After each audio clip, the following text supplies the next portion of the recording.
live. We are live. We are live for another episode of the New Jack Swing podcast as we talk through, I think, one of the most important soundtracks of the 90s because I think it was a launch pad for a lot of other ones. People might say House Party, but anyway, this is going to be a good debate this evening. So, for those who are just joining us, we are going to go through the New Jack City soundtrack, talk about the influence, the songs, and everything thereabout. But as always, our special panel, we got VJ, Stevie, and Andrew Knight.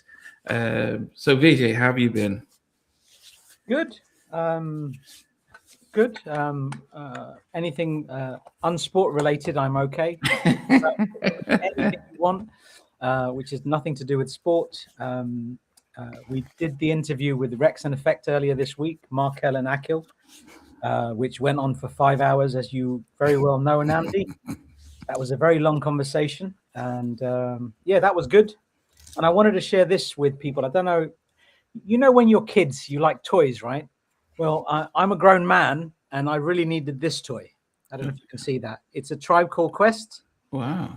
4 figures. Wow. All 4 of them. Just random and totally unnecessary, but that was something that came through the post recently, so I thought I'd share that. Oh, okay. Teddy Stromberg, welcome. Robert Ellis, welcome. Dwayne, welcome. Last Exit to Brooklyn, welcome. Rascal, welcome. Benton, welcome. Stevie, how have you been? I've been good, mate. Very, very good. Good evening to everybody out there watching, viewing. Hope you've all had a good week as well. I've had a good week. Been busy with doing my videos for my vinyl search videos, keeping up with Teddy Riley interviews on YouTube. He seems to be doing one every day. The guy put in work to plug that book. Fair play to him. And Manchester City won today at Wembley 2-0 and secured the first trophy of the season. So I'm very happy this evening. Thank you, please. Okay. Baseline G, welcome. NMAC, welcome. DJ All Day, we've just started. Ezekiel, good to see you. Andrew Knight, how have you been? I'm doing good. I would just say the busiest year of my life continues, and I'm just trying to keep up with all of the things that are happening. And I know we'll talk about some other things that are happening kind of like relevant to the New Jack space, particularly around Tommy Brown. Just wanted to, mention that. But yeah. Do you want to tell people who don't know who he is? Tommy Brown is Bobby Brown's older brother, and he was for many, many, many years his manager. And unfortunately, he had passed away very recently. I think I want to say like this weekend, and just a sad time. As I mentioned before, I mean, I feel like Bobby has had to deal with a lot of loved ones passing, and I can't imagine having to deal with that while on tour. So yeah, my thoughts just go out to him and his family. Thoughts and prayers in the most non-cliched way possible. I really am thinking about that. Brothers are. I mean, y'all are my brothers too, but like blood brothers, it's a close relationship. Yeah, definitely. I think I don't think there's anyone who, if you heard Bobby, you always know about Tommy from, especially after the Bobby album and how he was always around and stuff. So, yes, he lost his son, I think, a year and a half ago. Then lost his daughter. So it must be a tough one for him. Okay, yes, and so So for those, Namdi, have you recovered from your 5-hour interview? Namdi, how have you been? Okay, so first of all, I have to thank VJ for connecting, for his connections, because he's very good friends with Akil and Markel, and to get that sorted.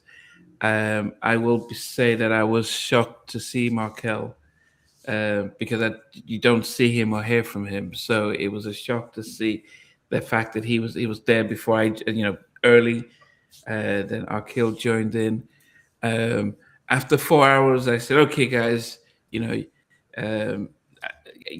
Tammy Lucas had the record of 4 hours and 20 minutes, but you guys are close, so it's really great." And they kept talking deliberately to hit the 5-hour mark to break the record. And I was like, guys, so it's a tough one to sit down for 5 hours, and I had to be at work the next morning. I had clinics, so yes, I had so I mentally haven't recovered from that. But I would say that if there's anything I got from the interview is how much Markel respects and appreciates Arkell for his career, for everything. There's a brotherhood about Arkell and Markel's relationship that you wouldn't tell from watching them. But we also spent a good hour talking about Brandon Mitchell and how much he was a part of them and how much his death affected them, and how much he was. They describe him like the Bobby Brown of the group, and if he was still around, the group dynamics of Rex and Freck would have been much different, because he sings, he did all that. So it was important to be able to honor, to be able to mention and discuss him, because I know Teddy gives interviews about when Brandon died and he kind of moved and everything. I think it affected him, but not as much as these guys. So I look forward, after digesting and recuperating, probably next week, starting to work on that 5 hours. Is quite a lot. But the promise we have is that we did 5 hours and we realized we hadn't even touched the surface. VJ had hundreds of questions from people that didn't answer. So we promised that we will do a live interview in probably after Easter. So they'll be on live, and then people can fire questions and stuff, because so that's one to come. Okay, and then outside of that, yes, I still keep reaching out to Teddy and to come on board, but who knows? Maybe one day. Okay. And Baseline G, thank you very much for complimenting my T-shirt. I got this at the Guy concert on September the 13th, 1991. I remember the day because I'm a weird fan like that. Can't help it. DJ all day. That Tribe Called Quest thing was from Zavi. So you can pick that up on Zavi if you can access that. Yes. Okay. So let us talk about this album, but maybe the film as well, because I think I remember when watching the film, it was in those early 90s, this sense of crack on the East Coast was quite different than on the West Coast, which was about more gang violence. So the films were very much about growing up in hood and trying to survive gang violence. On the East Coast, it was growing up, hustling, selling drugs, and trying not to die from crack. So very different images of Black America from those late 80s, early 90s. And this film and this character of Nino Brown, a version of Gene Griffin, a drug dealer, who tried to, played excellently by Wesley Snipes. It was definitely an eye opener for me, and then also, a soundtrack that I think they just, 11 songs, but they just went, wow. I think they set a standard that everyone started to go and follow through it. I'll start with you, VJ. I mean, what's your memories of the film, and then also the soundtrack that came along with it? For me, I think I started collecting CDs quite late. I think 1991 would have been around the time I started collecting CDs. And I had to get the CD because that's the only place that you could get the Guy track, which I'm sure, as you can tell by my T-shirt's definitely going to be number 11 on the list. Number 11. Not going to be any higher than that, I promise. The film was very exciting. I was very excited for the film to come out. Excited to see Christopher Williams in it. Excited to see Keith Sweat at the wedding, and then excited to see Guy in the club performing in a film. I thought that was very exciting. And as you said, this is quite rightly so the soundtrack, I think that epitomized that type of soundtrack. This was the one. This was the beginning. I would say this was the beginning. House Party had an impact, but there was something different about this when this came out. There was just House Party was a year before, right?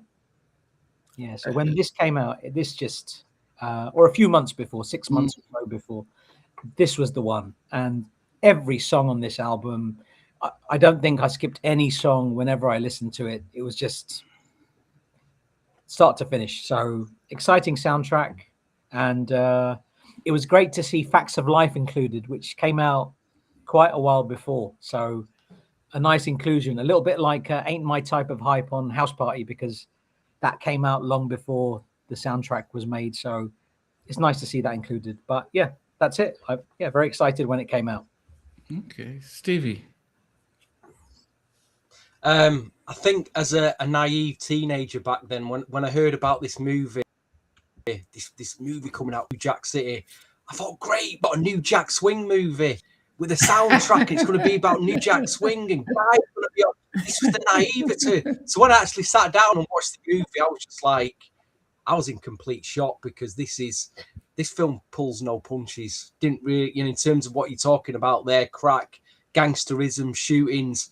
It was a shocker. I mean, you got New Jack City. I mean, boys, scenes in this movie, the scenes in Boys in the Hood, and then a few years later, which this film took it to an even harder level. I don't know if any of you've seen Menace to Society.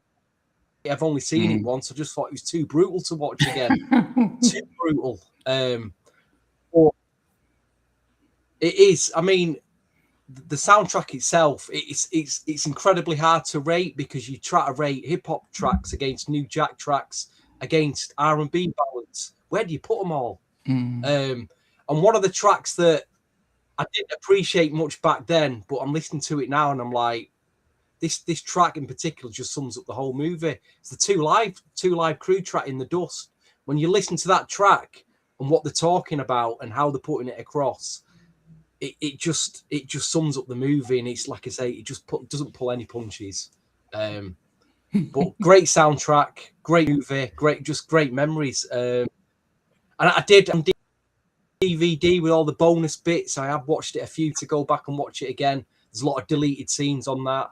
But yeah, again, we're so lucky. We're so lucky back then. We've spoiled us. We got to pinch ourselves to get, because we just don't get that now, do we? We're looking forward to this Michael Jackson movie, which looks like it's made with AI. I'm holding back my thoughts on that. But Andrew, go to you next. What are your thoughts? Man. I definitely have some of what you said definitely resonate with me. So I always bring up that I lived in Atlantic Canada until the fall of '91. So when I would watch these commercials, whether it was House Party or New Jack City, they weren't playing those movies where I lived, so I always felt like I was just, I'm watching from afar and I'll have to wait till it comes out on video. That said, my impression of kind of the New Jack era was also one of more uplifting. I was young. I was only 13 at the time. So to go from like, I get the job done and I want somebody, like very to like, crack and crime and Nino Brown and like Rockabye Baby, boom. That was, and then even the topless women like doing the thing, like what is going on here, right? So anyway, the movie was a phenomenon. I also remember even there were some headlines of like shootings happening at the screenings, like where it was playing. So it was like kind of getting bad press, but at the same time, the movie was just a bit of a movement. I remember For the Love of Money, like when that was playing on the radio and there was different versions with Troop in there as well. Like it was just, and then CMB and Color Me Bad. I will sing the song, I'm just playing. But no, seriously, it was the beginning of the loss of innocence, I would say, as far as what New Jack Swing meant to the culture. And we saw it shift from kind of New Jack to like gangster rap, with Boys in the Hood, I think, being kind of the bridge, and then Menace to Society going all the way to the other side. So, but at the same time, it kept it real, because that's kind of where New Jack really came from. You're just getting the underbelly of what we were getting before with Groove Me and everything else. So And it's, I think to this day, the most kind of accessible thing for people who aren't familiar with New Jack Swing. They're like, oh, you mean New Jack City? Like that's their first thought. They think of that before they think of the music itself, for crossover audiences, if you will, or people who aren't familiar with it. So it's a touchstone for sure. Yeah, I always like to, as a reference point, just think of some of the albums that came out in 1991. So Dangerous came out in 91. Boyz II Men's Cooley High Harmony, Jodeci's Forever My Lady, Prince's Diamonds and Pearls, Mariah Carey's Emotions. We had Power of Love by Luther, Minting Conditions debut album, Meant to Be Mint, Tevin Campbell's debut album, and then we had Keith Sweat's Keep It Coming. And I think when we there was something about that album that I thought that if they had put Let's Chill or Telling Me No Again probably on that album would have done better. And there's also this fact that he said that he was supposed to get Let's Chill before the end of the day, and it didn't come, so he had to record something else.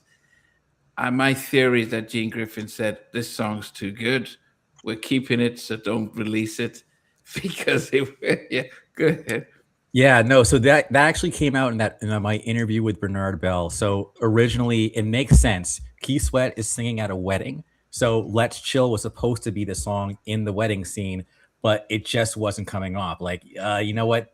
This doesn't sound good with you on it, so we switched it to There You Go, Telling Me No Again instead. But but it was basically like your voice just isn't really. Because Bernard and Teddy both worked on Let's Chill, so it literally was more of like a creative decision. Okay, but they kept the scene. So but then okay. Because Keith says that the trunk didn't come on time, but maybe he didn't want to say that he didn't sound great on it. That kind of makes sense. I understand that. I mean, for sure, I wouldn't say that either if I was Keith, but that's just me. Regional, we've talked about this before. One of the big controversy. Go on, VJ. I'll tell you my thoughts after what he's going to say. I was going to say, Let's Chill. The original version that was recorded by Damien Hall, and then they switched that to Aaron Hall by Guy. So we have discussed that. Mm-hmm. And just on a different topic, sorry about the T-shirt very quickly. Justin, you bought me a copy of this exact same T-shirt, and there was a lot of kindness that came out when NJS Forever was doing a lot more back about 10, 15, 20 years ago. And there was a lot of kindness. And Justin, you sent me a copy of this exact same T-shirt. And thank you. And it's nice that I'm wearing this one today because, it was very kind of you. And I can't believe you're on here and I'm wearing the exact one because I've got a few Guy T-shirts. And anyway, thank you. And tremendous apologies because Stevie wanted to say something, but really quick, 5 Heartbeats, goated. So thank you, Teddy, for mentioning that. Came out on my birthday, by the way, March 29. And Nights Like This by what's called After 7 came from that movie. And then also wanted to give a shout out to Donald Cleveland, who's just jumped in here as well, because you definitely keep it up. Keep us, what's the word I'm looking for? Keep us accessing, I can't think today, with those rare, awesome compilations you put together. Stevie, back to you because you were going to say something. I apologize for the controversy. So I was going to say something about Ice-T at the time, the controversy of him playing a cop in the movie. Because if you think what he was doing over on the West Coast with his own albums, which were very gangsterism, and that group Body Count, which was completely against the police at the time, for him to turn up as a cop in a movie caused a lot of problems. Did cause, as I do remember, it's kind of coming back to me.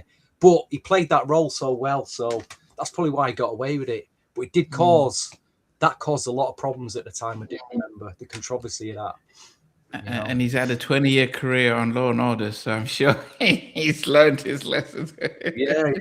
Is that right? He's the longest running. What are you, Ice-T? Are you a gangster or are you a policeman? It was like, what are you here? Are you a gangster? Which side was the controversy? Yeah, no, I think the show is the longest running. I don't know if he's the longest cast on it, but he's been there for a minute. So I read that this week that he might be the longest running actor in a single role in American TV show history. That's what I read, something like that. So Yeah, I'm not sure. I'm sure some people that are on Coronation Street might have different things to say, but that's a different conversation for another time, perhaps. Yeah.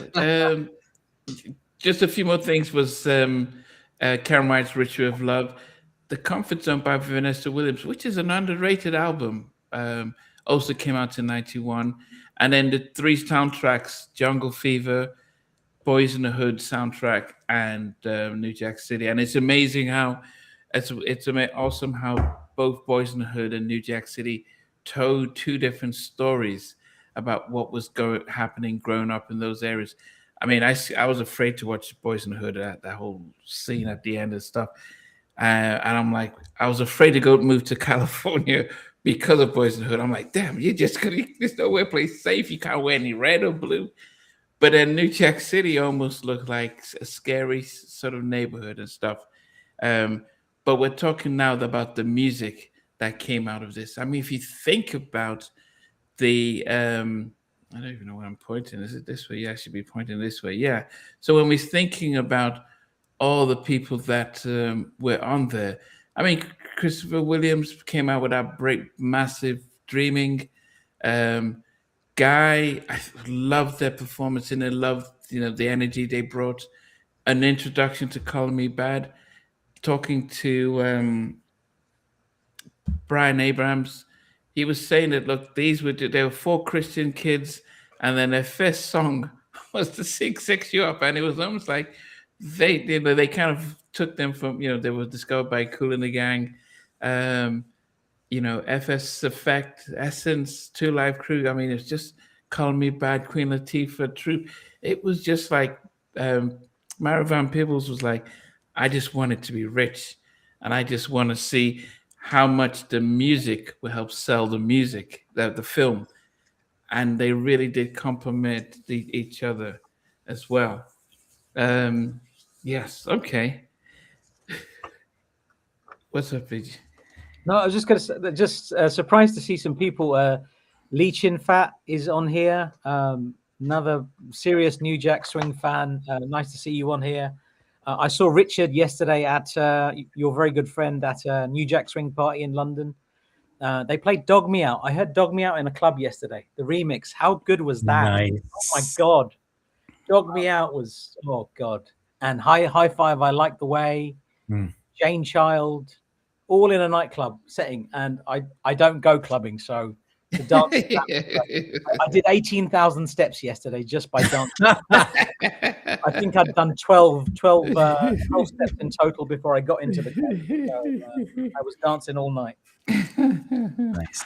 Okay.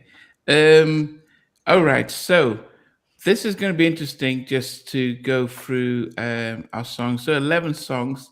We're doing our top 10. So it'll be interesting to see who got left out. And then, of course, the honorable mentions and stuff like that. I think Ezekiel said, let's not forget Aaron's excellent vocals on the track. And I understand that Aaron at this moment in time isn't in a space where he's singing. I didn't go to the was it the Legacy tour and to see, is it Legacy tour with Guy and Keith Sweat? Yes. And New Edition. So, but I saw videos and it didn't feel as if he was singing at his best. But I think it's quite easy to forget the impact he had on Black music when he came out in '88, and he dominated. He was known as the voice, and there was no one who would argue with that. Whether you want to say he copied Stevie Wonder or he was very similar or Charlie Wilson, he was the voice with Teddy's music and his singing. There was no doubt that Aaron was one of our greatest R&B singers. And so I hope my thing is that it's important to not then discredit him and given the respect for the legacy that he created. And I think that is something that's, as Ezekiel says, let's not forget his vocals and what he brings to music.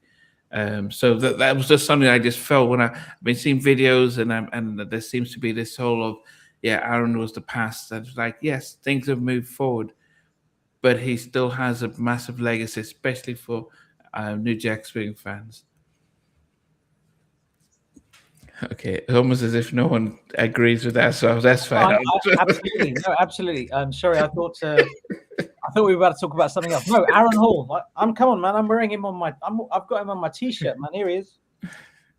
He's there. Yeah, he's there.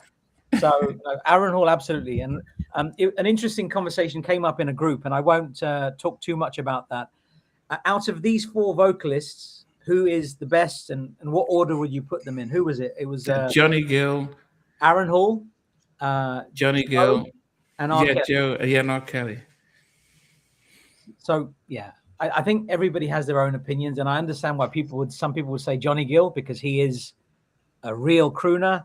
But for me, Aaron Hall tops that list because Aaron Hall was the lead singer of Guy, and think of Groove Me, you think of Spend the Night, you think of My Fantasy, you think of that first album, and even through to the second album. Aaron's voice was just hit differently, and his vocals over a New Jack Swing track, it hit better than any other artist of the time. There's nobody that had that whose voice had that impact on me, other than maybe Michael Jackson. Yeah, I mean, I don't even think anybody would have even said Johnny Gill at Aaron's peak. I think it's just that Johnny's been consistent now. But even when he came out with "Love You the Right Way" or "My," I don't think I would listen to that and say, "Oh, he's much better than Aaron," because and stuff. But anyway, for a different conversation. So wow, we've got. I can't. What are you two on about? Serious? What are you saying there about? I was Stevie on that. Whatever, dude. What? Johnny Gill? What? What? This absolute blasphemy. Yeah. You tell me, Johnny Gill. Who's been the more consistent? Who's got the bigger vocal runs? Well, listen, Stevie, you carry on. Sing today. No. Put on that red dress, all you like, mate. Probably for another podcast. Yeah. Johnny was called Little Luther. Johnny has a 20-minute My live rendition that was played on the radio sometimes. Johnny was seen as like the second coming of Luther. He was the heavyweight. He was like uneffable. Now, I agree that, Aaron's voice on top of Teddy's productions is unmatched. I agree with that. But I just think talking pure vocal talent and ability, I mean, I don't think it's It's JG. Straight up. Undefeated. I have bias and I own it. I own it. Okay. Aaron Hall all day long. Okay. We will have that debate at a different day. But so starting off at number 10. At number 10 for me, let me get to my playlist. At number 10 was probably, it's strange that there were 2 hip hop tracks on this album, and the one that I didn't that was a little hardcore, especially for the role that was played, was Ice-T's New Jack Hustler. It felt different compared to the rest of the album, which was very, it felt quite different. But that came in at number 10 for me. So Ice-T's New Jack Hustler. What? At number 10 for me. What? I need think a flag. What? Second, and I missed that. What is going on? What? That's a straight red. That's a straight red. 10 game ban. 10 game ban. So that's number 10 for me. Wow, dude, that's a mad one. Fair enough. List, so it's all good. It shows you how hard it is to rate. Yeah, it shows you how hard it is to rate. Then if he's put that at number 10, shows you how very difficult it is to rate. That's the thing with this album. They're all really solid songs. That is a huge record, damn dear. Huge jam. Yeah, they're definitely huge banger. Yeah, there's definitely there are definitely some great songs in here, and so yeah. Okay, Veed, what's number 10 for you? My number 10, produced by Grandmaster Flash, and the interesting thing about this song is it really showcases Grandmaster Flash's incredible mixing talents because he sampled 6 songs. He samples Get Up and Dance by Freedom, the insane I Need Your Loving from 1980 from Tina Marie. That is, if you don't know that original Tina Marie song, please go and listen to it. Absolutely stunning. He sampled Tone Loc On Fire remix from 1988. Dougie Fresh, Slick Rick, and the Get Fresh crew. I have to mention the Get Fresh crew because we know a few of those. And the last time we didn't mention that, I got a lot of stick for that. The Show from 1985, the Masterton Committee, Funkbox Party Live from 1982, and T-Ski Valley, Catch the Beats from 1983. It is the essence, lyrics to the rhythm. Fantastic song. I listened to this to death. So there's no bad songs on here. So at number 10, very respectable for it to be there. Essence, lyrics to the rhythm. That's my number 10. Okay. Did they do anything else? I've never heard from them since. Was there a go-go outfit called Essence? Someone in the comments tell me. But was that a male? But I don't recall this group doing any. Did they do anything else after this? I can't recall it. There was a group called. Because they sound great. They sound fantastic. No, they do. There's a group called In Essence, but I think they were later 90s. I think they had. I want to say Horace Brown did some stuff with them, if I'm not mistaken. In Essence. You may know it, Stevie, but I don't know if the Essence recorded anything else. I can't think of anything else. This sounds like a girl group that was clever for that track and it just nothing else happened after it, which bewildered, really. But if anybody else knows anything about Essence... Yeah. So we've got John from Truth. Full respect of other people in the house. Pasadena. John from Truth, always great face. So he says again, people, even though John is definitely one of my vocal teachers, and the music of New Jack, the voice of New Jack is Aaron Hall. Well, there's no argument with that. I can't hear arguing. Is that who's the better singer? We're arguing who is the better singer, not who's the voice of New Jack Swing. We know I gotta have a bit of a fan moment though. John, My Heart Belongs to You, I think, or oh my god. Anyways, it's off the Deep album. That was your JG moment. Just want to give you your flowers right now. Everybody go get Deepa, find that track, listen to it. JG, John, you'll feel the similarities. All right. Oh, if anyone from Atlantic Records is listening, please put out Troop Deeper on double vinyl. It's never been on vinyl. Please put it on double vinyl. Do 1,000 presses for RSD Day next year, and you'll make us all very happy. Please, I'll take 2 copies. Thank you. I'll take 2 of that. Definitely. Fantastic. That'd be amazing. Yeah, I'll take 3. I'll buy 5 copies. All right, Stevie, what's your number 10? Weighing in at number 10. And I'm going off the stats. This is just on YouTube Music app. It's at 1.1 million plays. I just did not appreciate this record back then because they weren't really known for this style of hip hop that they did. It was more like booty music that they were doing, and it caused, again, there's a lot of controversy.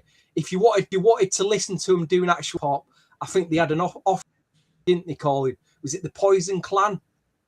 What was the guy in 2 Live Crew called? The main guy, Larry Rock Campbell, was it? They did the Poison Clan, didn't that? Was more hip hop. Luther Campbell. But this record, yeah, that's the one. But this record now sounds phenomenal. I've been playing this for the last 2 weeks non-stop, and I did, just because I didn't appreciate it back then, I didn't play it enough. But the 2 Live Crew like I say, listen to the lyrics closely on that. It's heavy. It's really, really heavy. What I'm saying about police brutality, the crack epidemic. Oh, you just don't hear. You just don't get hip like that now at all. Great sample. Yeah. Sure, DJ's got the great at number 10. Sorry, it's not higher up, but it's a great record. Okay, Andrew, what about you? All right. Number 10 for me is an example of a genre of music that I'm realizing in retrospect was a thing. And then I think it kind of went away or something. But I would almost call it like hip house, where hip hop is just faster and people are dancing. It's like, jump, everybody, jump, everybody, jump. I think it just became high energy. But I just felt like hip house was a direction that at least the US was like, yeah, no. Like we tried it, but then we was moved on. So like my man Vij, Lyrics to the Rhythm by Essence is at number 10. And to my ears, I was like, yeah, this is just like a genre that never really, they tried, but it didn't really stick. So I'm gonna put you here at number 10. I just like put him at the end. So but that's it.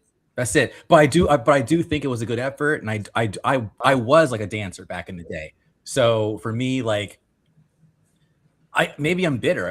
I wish hip house had become a bigger deal because it was just more, there's more energy to it. But we went all the way to like this, that, and this, and like, gangster rap was slow, not fast. So anyway, that's it. So same page, Vij. Okay, nice. Yeah. For number 9, number 9 for me is. I actually did like this, and I did like the samples and the mixing. I was thinking, is this the same group that were on Uptown? Is it Finesse and Essence? Oh, Finesse and Quest, I think. Finesse and Quest, yeah. Because So the Essence Lyrics to the Rhythm, it was at number 9, and. It felt like a Latino kind of the girl singing, like, da, da, da. And the whole mix and the whole vibe. I think it sounded very New York and stuff. Sounded different and stuff. But I think the rapping style was very dated as well. So yes, but beautiful song at number 9. What? The Essence. Dated? How was it dated, Namdi? Her rapping style. You compared to Ice-T. Ice-T sounded like he could. What's that? You put Ice-T in 10, mate. Yeah, but I prefer the track. I didn't like the above Essence. Well, you said Essence sound dated. Stevie. I'm giving you a hard time tonight. I've given you a hard time. Hey, it is everyone's preference. I think the track is better, a lot more upbeat, but then she sounded like it was 1991. I could listen to Rakim's Paid in Full, and it sounds like he could rap it today. But yes, but nice little party track. I'm completely. He was confused with me here because I'm completely confused by. Okay, we'll see what you put down. VJ. Number 9 is produced by Dr. Freeze, co-produced by Howie T and Spider-Man. This was clearly the biggest song on the album. I think it sold a gazillion copies. I don't know how many copies it sold. It sold a lot. I remember a lot of people listening to it at college at the time. And I think I pretended to like it a little bit more than I probably did. But I have to say one thing about the production. The production on this particular song, I'm talking about Color Me Bad, I Want to Sex You Up, obviously. What? This is my number 9, yeah? So I think the production, it was... Because we all used to listen to music on headphones, whether it was on a Walkman or on a CD Walkman. What were the CD Walkmans called? What were they called? Discman. Discman. That's you see, my brain went blank. This is what happens when you pass 50. You don't know what you're talking about. You forget things. But the production was incredible because you could hear one sound in one ear, you hear another sound in another ear, and the way that song popped when you listen to that on headphones was something different. So I did pretend to like that song a little bit more than I probably did, especially when I was talking to the ladies at the time. But that production is just solid. It had 4 samples on it. One from Betty Wright, Tonight Is the Night. from 1978, the live version, not the LP version. Dougie Fresh and Slick Rick again, Lardy Dardy from 85 as well. Kool and the Gang, Joanna from 1983, and Beside, Change the Beat, not the male version, the female version from 1982. Incredible production. So whatever I thought of it then, listening to it now, man, the production is just ridiculous. Number 9, very, very respectable number 9. Very, very respectable. I have a question. Okay. I have a question. Now, there were 2 versions of that song with different verses, right? So the video version and on this soundtrack, it goes, sorry, I got to sing it now. So take off your clothes, I'll make you feel at home. Right? But there's another version where it goes, hey, beautiful lady, I need you. That's the one. Tonight. Yeah, man. Love, love. So anyways, which one? I mean, I hate that. Come inside it. Fuck that. Well, one's really Fuck that. good It's and the other only one's the terrible. Hey, beautiful lady. What's up? Yes, that one. The other one's shocking. It's just like the most minciest Yeah. thing you'll ever hear. Yeah, one was for the soundtrack, one was for their album. That's what I thought. But at least on when I listened to it on Apple Music, it was the Come Inside, Take Off Your Clothes. And I always thought the soundtrack had the Hey, Beautiful Lady. Either way, I think it does matter which version it is. So anyways, in my mind, it's Hey, Beautiful Lady. But anyway, it's up to you. I just have to ask the I completely question. forgot about that night. That would have changed my ranking completely if I'd have remembered that. I completely forgot there's 2 versions. That's a great point. Completely forgot. And the other Yeah, thing yeah. about that song is you think it's at my number 9, and I think it's rightly in that position because every single song on this soundtrack is a killer. I agree. But the fact that you have these 3 producers all working together on this track, think about this. Dr. Freeze and Spider-Man, who are known for their work with Biv DeVoe primarily, and Howie T. Those 3 on one track together. Come on, man. They know how to orchestrate a track. That is just a killer combo. And there's a reason why that track did so well. So that's my thoughts on that song. Okay. All right. Okay. Stevie, what's your number 9? This track has had 323,000 plays on the YouTube Music app.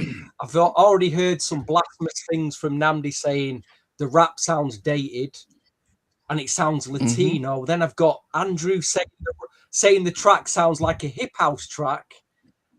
I'm hearing some stuff tonight, guys. Seriously. All I'm going to say is, to me, this track, the tempo of it reminds me of Big Daddy Kane and Get the Job Done. But to me, it sounds like a go-go track, a Washington go-go, speeded up. But I will say, I think the rap's on point, and I think it's got a brilliant R&B chorus melody. And I've gone for them Girls' Essence, lyrics to the rhythm. Another brilliant track. Yeah, but highly underrated. at number 9, as low as everyone else. When you listen to it. It's still, you know, It's just as low as mine and just a step above VJ. And Stevie, you're giving Namdi a hard time, and it's both of your. It's that you got the same song at number 9, dude. I'm just saying, man. Yeah, but he's not even got the correct reasons. He's saying like the rap's dated. It's not. Yeah, that's not about correct It's not. reasons. The rap is on point. It's all good, man. Like there's going to be people on here that think I'm an absolute lunatic for putting "I Want to Sex You Up" at number 9. But I've given my reasons, and I've said it's an incredible production. It is what it is. I mean, the "Colour Me Bad" track is like it's one or the other. It's either some people have it at number 1, some people won't even have it in the chart. It's one or these. It's you either love it or you hate that track. It went either way back then. I remember people hated it back then, but there's a lot of people loved it. So which side of the fence you're on? Andrew. I am mortified. All right. So the Anyway, hip house, Andrew, carry on, Andrew. yeah, the hip house track is actually FS Effect. I apologize. Get it. Lyrics of the Rhythm was, that was the female one. So anyway, Lyrics of Rhythm at number 10, Get It Together, Hip House at number 9. So anyway, keep going, but Get It Together, number 9, that's it. But I mixed them up. My apologies. I apologize, guys. Okay. And who said that about Betty Wright? Marco. You're saying that Betty Wright clearance wasn't cleared for. It wasn't cleared. I saw that too. She was crazy. pissed. That's crazy. So Betty Yeah, Wright. got the money later. that's correct. Yeah, They must have It's got. true. That was a Yeah, big that's song. very so true, some that, people yeah. made a lot of money. yeah. Yeah, that kind of reminds me of was it the Roy Orbison track? Can I Kick It? A Tribe Called Quest. That's probably the one that. Mm. No, No, Lou Reed. Just a Friend, I think, also was a big one. Like when Biz Markie sampled it, then it was like that kind of changed the game. Like it changed the whole sampling game. Because before you could sample anything, like and people would just get away with it. But anyway, but I do remember that's crazy to me. That's blatant. Because that sample, like the Betty Wright song, is pretty much like it's the song. That do do do. I mean, come on. Yeah. It is. It's the foundation. Sure. So what have you got Okay. number 9, Andrew? Full swing effect. For number 9, I got Get It Together by FS Effect. Yes, number 9. Mm. Yeah, you were Okay. called Full Swing Effect, but yeah, well, it's a good Oh, my track. bad. That. Good track. Okay. Number 8 for me is Facts of Life, Danny Madden. What? It reminds me of What's stuff new? from what's the name of these guys? Oh goodness, I can't remember now. There's this British second soul group. Loose ends. No.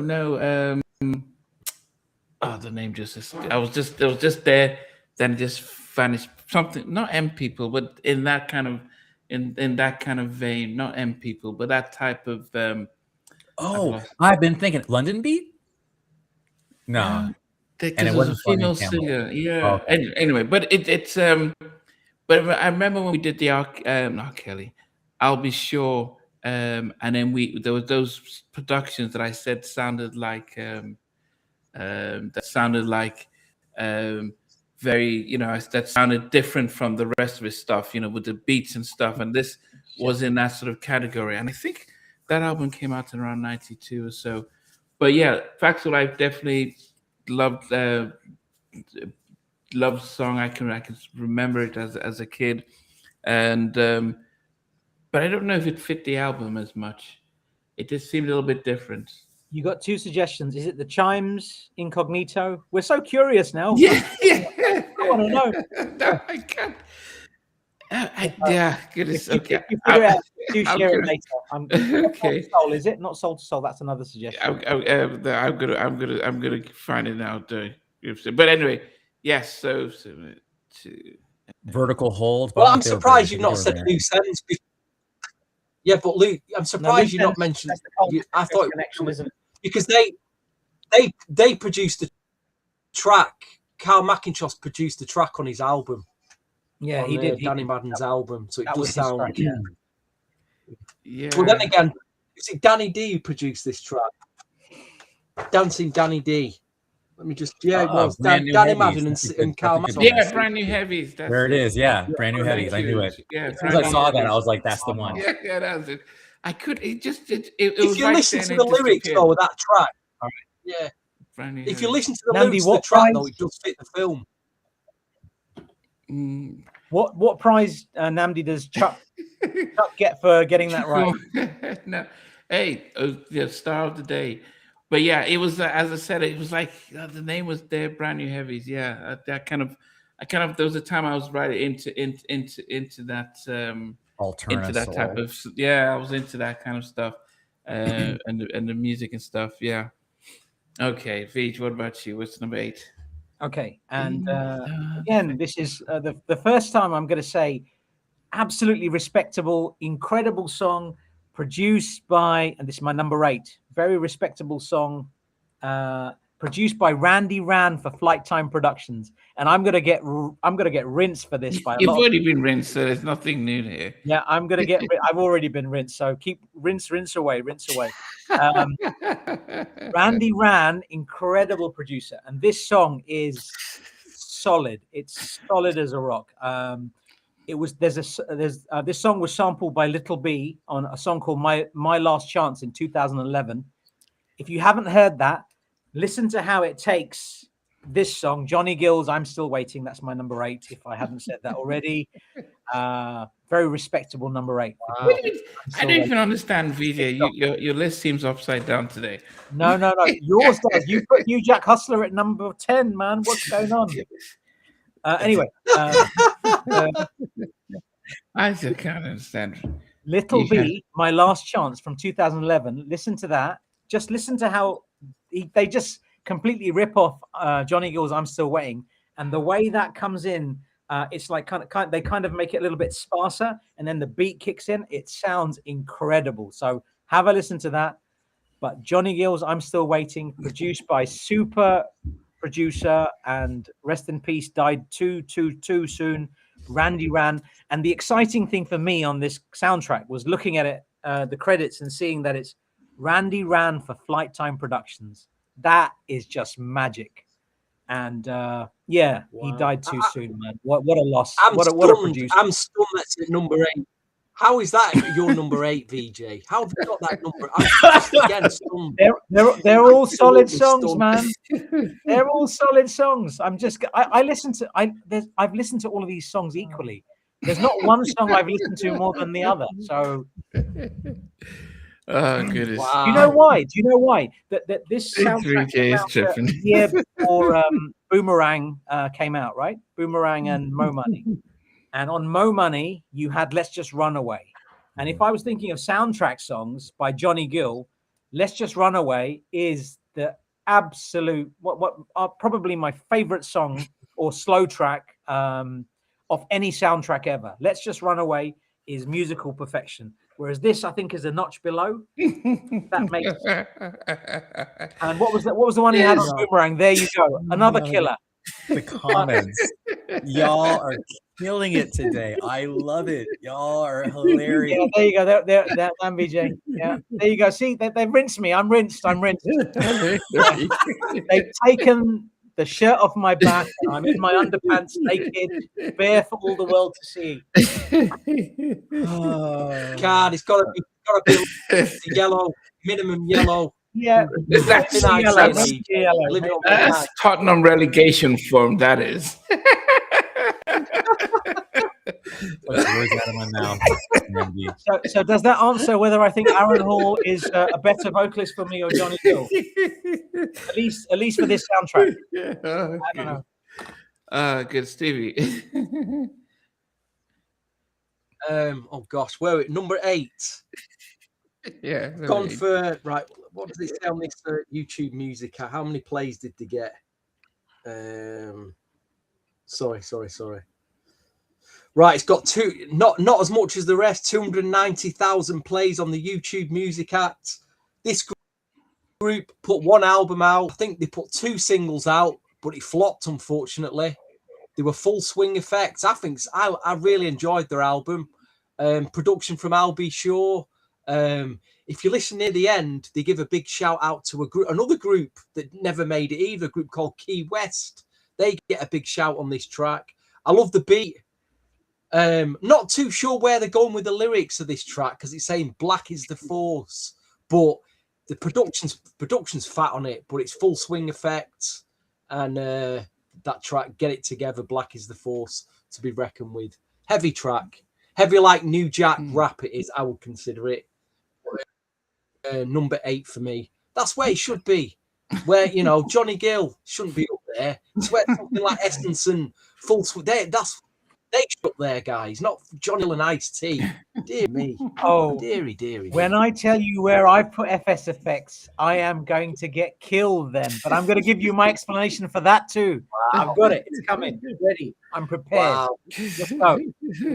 Let's go, baby. Go ahead, Andrew.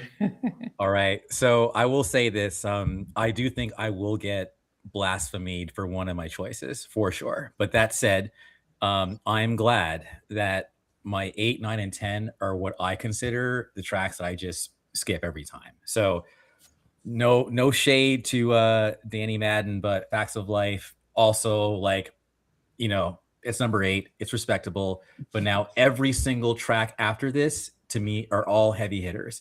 It's just a matter of what order did I put the heavy hit on. And the number 7 I think is going to get a reaction potentially. But after that, I think the rest I'm going to defend, and I'll die on the hill. I'll defend it. So anyway, that's it. Let's move on to like the hot ones. Yeah. Okay. I really like number 7, and it was a strange. And actually, I remember listening to this and saying, "Yeah, I remember the feeling back in '91 when I first heard this song, this track," and because at this time I moved to the States in '92, so when this came out in '91, I was still, I think I was in boarding school. No, I just finished, boarding school, and the description about and not knowing about Black America, not knowing about what was happening, and that sense of, have you ever seen a black man coming out with flying a plane of cocaine? Yeah, we're the ones who get busted in the streets. And I remember just like, well, okay, not knowing the dynamics, like somebody's bringing us all in, and then you guys distribute it, and we're gonna bust you, but the big players get away with it. And it's a very different image of Two Live Crew compared to what Luke was bringing out earlier.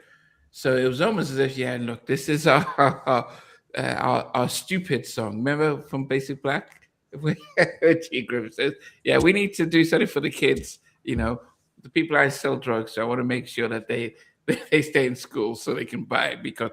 So hearing Two Live Crew singing In the Dust and going through the whole thing, I love the beat, I love the tempo. It was very much East Coast compared to the fact that they're from Miami, but it was definitely an educational song for me. It gave me some sense about what to expect moving to the States. So, Two Live Crew, In the Dust, a great track for me at number 7. Golf clap. I like that. You know, Wow. substance. Wow. And Stevie, you made me pay I didn't attention to it expect that too, at all. because Did not expect yeah. Yeah, I like that a lot. I did not expect that from Nandi at all. All right, Beach. All right, my number 7, produced by Bobby Wooten and Keith Sweat. This is the wedding song. It wasn't Let's Chill. This song kind of felt middle of the road at the time. I didn't think it was one of Keith Sweat's belters at the time, but then I listened to it a couple of times on the soundtrack, and it grew and it grew, and there's no skips on this album. So I'll say that again, a very respectable number 7 for Keith Sweat's There You Go, Telling Me No Again. It's been sampled in 8 songs, including Tupac featuring Big Sykes and Outlaw from 1996. This is a great song. There You Go, Telling Me No Again. Great to see Keith Sweat singing it at the wedding too. I thought that was a nice touch. And that is my number 7. And Justin, this is a subjective list. So get up out of my face, dude. No, I love you. It's all fun. It's all love. It's all love, man. It's all fun. But I like this song a lot. As I've said already, there's not a song that I'm reading off this list that's not a 9 out of 10. They're all 9 out of 10s for me. So you say what you want about the positioning. When everything's 9 out of 10, what do? You got to have to put something else somewhere else, and it's subjective. So yes, my subjective ears tell me that this is number 7. So I never looked at it that way, Marco. Damn, you just like kind of ruined the song for me. Damn. Anyways, moving on. Sorry. Dude. Oh. Wow. Going off he has a point. Going off that topic slightly, Marco. When I said that Randy ran for Flight Time Productions, I wasn't saying that Jimmy Jam and Terry Lewis produced it. I know that that's the production company. Randy Ran was working on behalf of Jimmy Jam and Terry Lewis's production company. I understood that.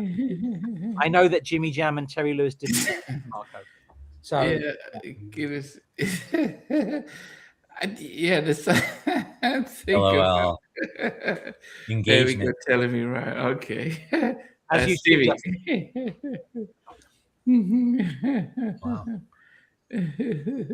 Coming in at 4.4 million plays. 4.4 million plays on the YouTube app. The original of this is probably an all-time Philly record, Philadelphia International classic. Tremendous Philly track, disco funk track. To take on this track, I mean, who really could take it on? I suppose like the sons and the cousins and the family, but Troop and Levert for the Love and Money. Great. I'll be honest, from 7 till 2, 7 got 2, it's torturous. It was absolute to list these. I knew my number one, dead certain number one, but this could be number 2. I just from 7 out of number 2, they're all killers for me now, and they could be in any position. But Troop Levert and Queen Latifah, that pounding beat, great rap from Queen Latifah, great R&B vocals, and this song really fits the movie. It does really, really fit it. It's at number 7, but it could be at number 2, 3, 4. I didn't know what to do here. I'll be honest, I struggled with this rating. Really struggled from now on. But it's a number. It's just wait, which one again? Number 7. For Love and Money. Okay, cool. Troop Levert and Queen Latifah.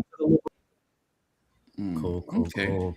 Okay. All right. Yes, Randy Rand was with Sherelle. Yeah, just tragic what happened to him. Now, this is the only potential flag-inducing ranking. But I remember when I first heard this song, I was like, man, really? You did that? You just took an older song, added a few more elements and sang over it? Because when I hear the song New Jack City, it sounds like Rex and Effect's New Jack Swing with just a few little additional touches to it, and then Aaron singing the whole thing. So for that reason, even though I listened to it in my new ride, I bought a car. After 17 years, lived in New York, didn't have a car.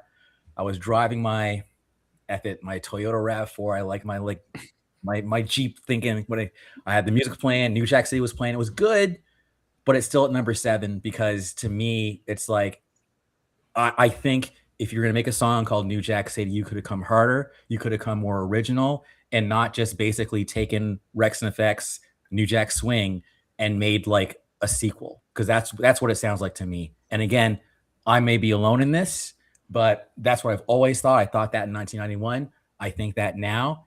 And I just think it was like he phoned it in. I don't think it was really a lot of effort in that song, personally. Okay. Wow. Interesting. Wow, great. We agree or disagree, but you know, interesting, very, very hard hitting a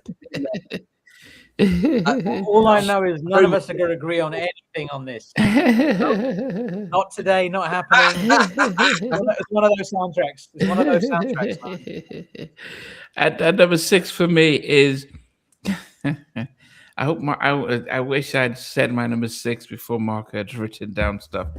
But I think at 5 minutes and 6 seconds, I think it was just a little too long. And it felt like they ran out of things to say. And so he just kept extending it. And I think this actually, if this was on his Keep It Coming out, what was his second album after Make It Last Forever? Keith Sweat. I'll Give All My Love to You. I'll Give All My Love to You. I think it would have been a top 3 track on that album because it was very memorable. But I think it was just a little too long at 5 minutes 6 seconds. I think if it was 4 minutes, it would have been a little bit tighter.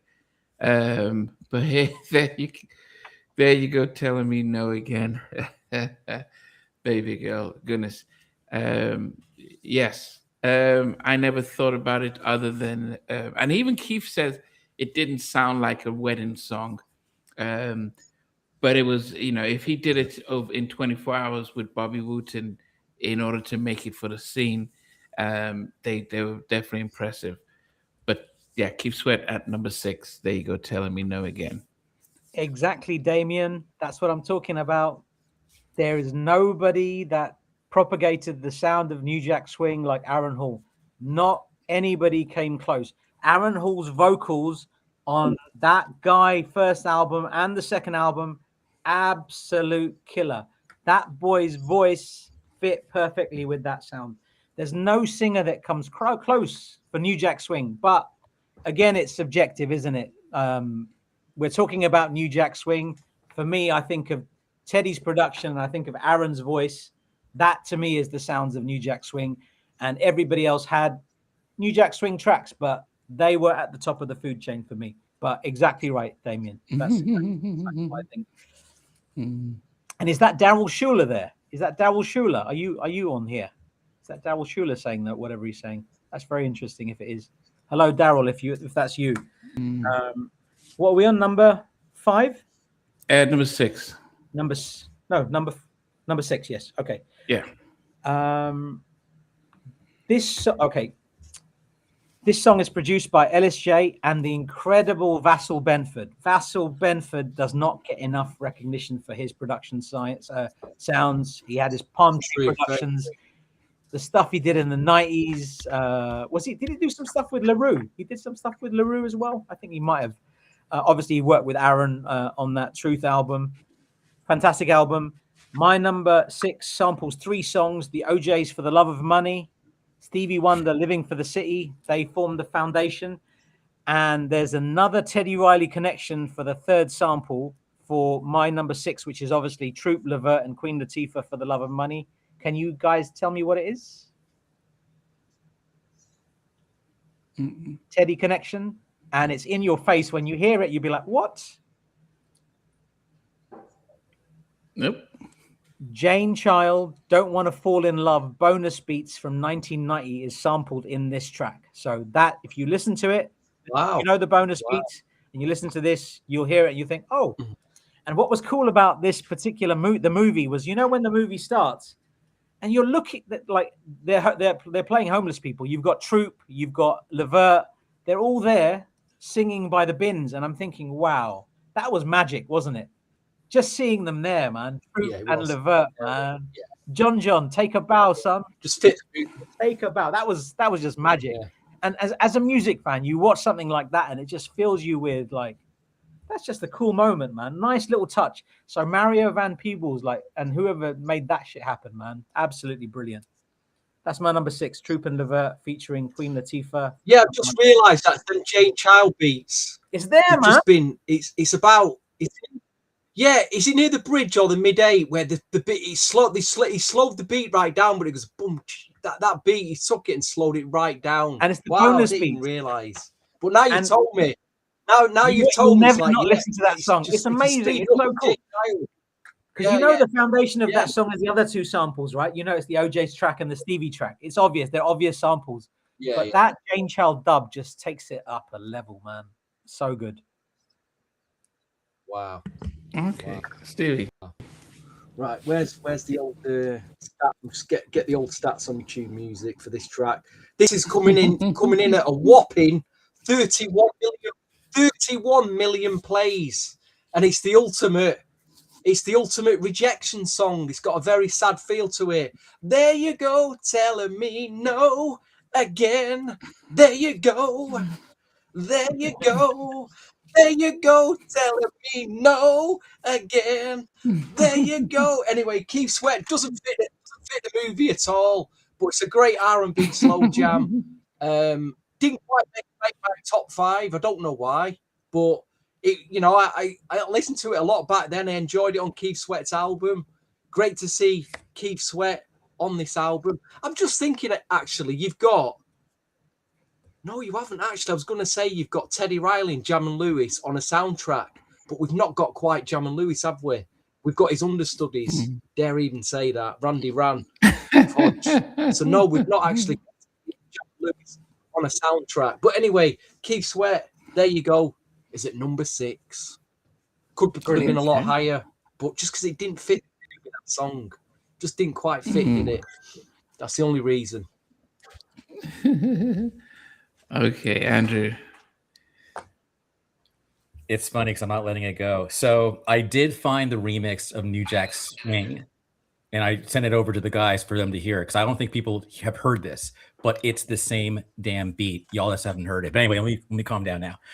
Number 6 is for me by the Cash Money Brothers, aka Color Me Bad, CMB. I Want to Sex You Up. No surprises there. Decent selection. The song was a huge hit. I remember, I think it hit number 1 on the pop charts, and it launched a career. I think that it was probably one of gosh, what was her name? She was the president of Giant Records. Anyway, Giant Records. Cassandra Mills, exactly. Like that was like one of her biggest like master strokes, to be able to have a song come out on the soundtrack and have it cross over, become huge, and then launch that whole CMB album where they had like that one, I Adore Me More, then the third one, All for Love, then Thinking Back, and then anyway, it was actually a decent album that did well. But anyway, number 6. Always wonder if Color Me Bad was literally like the name of the group, because Color Me Bad, CMB, Cash Money Brothers, there had to be some sort of connection going on, but I never really dug into that. They said that it was Kool and the Gang gave them the number just because of the diversity and stuff like that, and they sing great for white kids and stuff like that. Okay. At number 5, do you know the beat of this reminds me of I Can't Let You Go Get Away from Michael Jackson's Dangerous album. So I don't know if you think of that beat on that track, which song sounds familiar to that? VJ's nothing. I can't let you get away. Think of the beat, and then think of what song on this album soundtrack has the same type of beat. Well, I'm dreaming. No. I'm dreaming. You know, I Can't Let You Get Away, which was mainly like almost like a drum kind of. Anyway, New Jack City. it was the For the Love of Money. If you listen to the beat of that and then play I Can't Let You Get Away, it has that sort of the kind of beat programming that Teddy was using. But the harmonies on this, I liked how. So look at let me. I'll play a little bit of it right now, and then dim, and then I will get to Dangerous. But one of the things. Sorry, before you do that, here's the thing. When I try to play music, like you guys can't hear it. Can you hear this really quick? Hold on. Yep. Can you hear it? So now, listen to this right now. New Jack City. I mean, come on, guys. I quickly listened. I've got something to say about that, which will Hear it. Yeah, I did listen to it. Andrew, I've got something which will back up what you've said. Thank you. We're talking about It's the same 12-inch. song. I'm going to say it in a minute. But Namdi, what were you saying? So, did you finish your point? He's gonna play Can't Get Away now. It's a little faster, but I hear that bant like that. Yeah, so that was what I was thinking. That was what I was That's what you're saying talking about. Yeah, that was the pause. But Okay. Yeah, we'll give him that. We'll sort of give him that. but what All right, what- back me up, Beach. Have it back because it's the same beat. I will in a moment. I was going to say Zootors said something about the Shep Pettibone remix, also an incredible remix of Jane Child. But no, that was not the track I was talking about. I was specifically talking about the bonus beats mix. What was it? Yeah, the bonus beats mix of Don't Want to Fall in Love by Teddy Riley. That was the remix I was talking about. And Andrew, in line with what you were saying about New Jack Swing, I think you're talking about the New Jack Swing 12-inch version, which is the remix of it. And we were talking to Akil this week, and Akil was saying there are similarities. He said that this week, like 2 days ago when we did the interview. New Jack Swing and New Jack City, the remix. I think he was talking about the remix specifically. But check this out though. In Canada, this was the album version.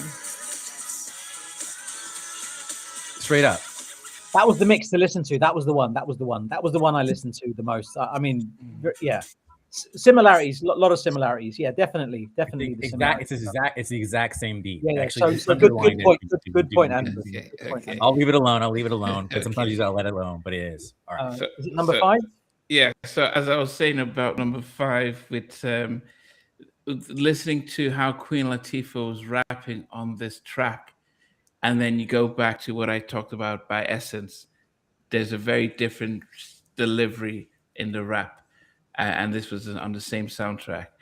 But I just loved how the harmonies, how Troop, you could hit. I mean, Troop were very distinctive in when their harmonies came in, and I was surprised that actually Levert didn't produce this, because they normally, between Mark Gordon and Gerald, they generally produce their own stuff. But it was really, really a powerful track, and then seeing the guys perform in the movie as well. So, For the Love of Money at number 5. And that was actually my first time hearing the track and then listening to the OJ's original ones afterwards and like appreciating it more. Yes. Plus, it fit the movie. That anything, a song that fit the whole Nino Brown, the whole stuff. This does. The way that song started the movie, man. For the love of money. Then it's setting the tone. It's all about money. Things that people will do for money. Oh, perfect. Yeah, really good. And I do remember seeing Troop, as they were doing the harmonies in there, and like, appreciating them in there. So definitely, okay. VJ, what's at number 5 for you?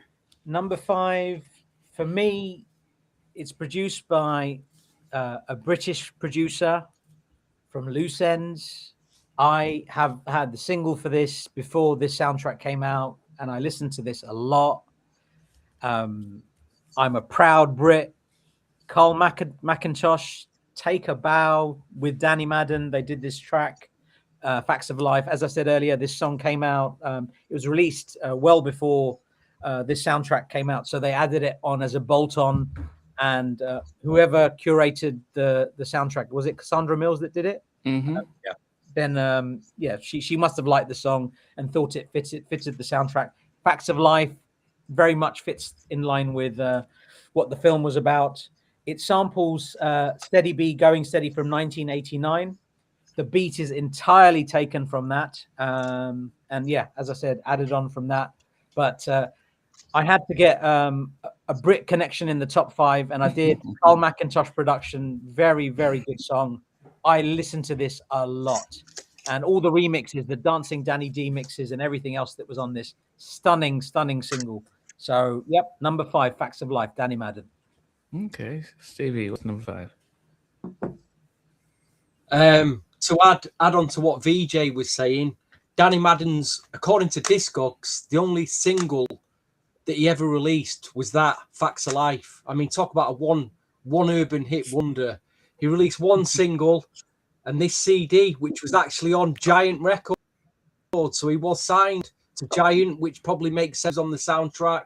The New Jack City soundtrack was on Giant. For any of you who've got the Loose Ends album from 1990, there's a track on it called Love Controversy, and you get Love Controversy Part 2 on this album produced by Danny Madden, and it just sounds like the Loose Ends. It's got the same Soul to Soul type beat in it, but with a different song. It's a really cheap pickup because it bombed. It just didn't sell. As you can see, it's got a cutout. So in America, when albums didn't sell, they deleted them off the roster, did the little cutout, and then these ended up in a web called Power Cuts. And this is where I found it for £1.99. And there was multiple copies. That's a great album. You can still get them years later. Now,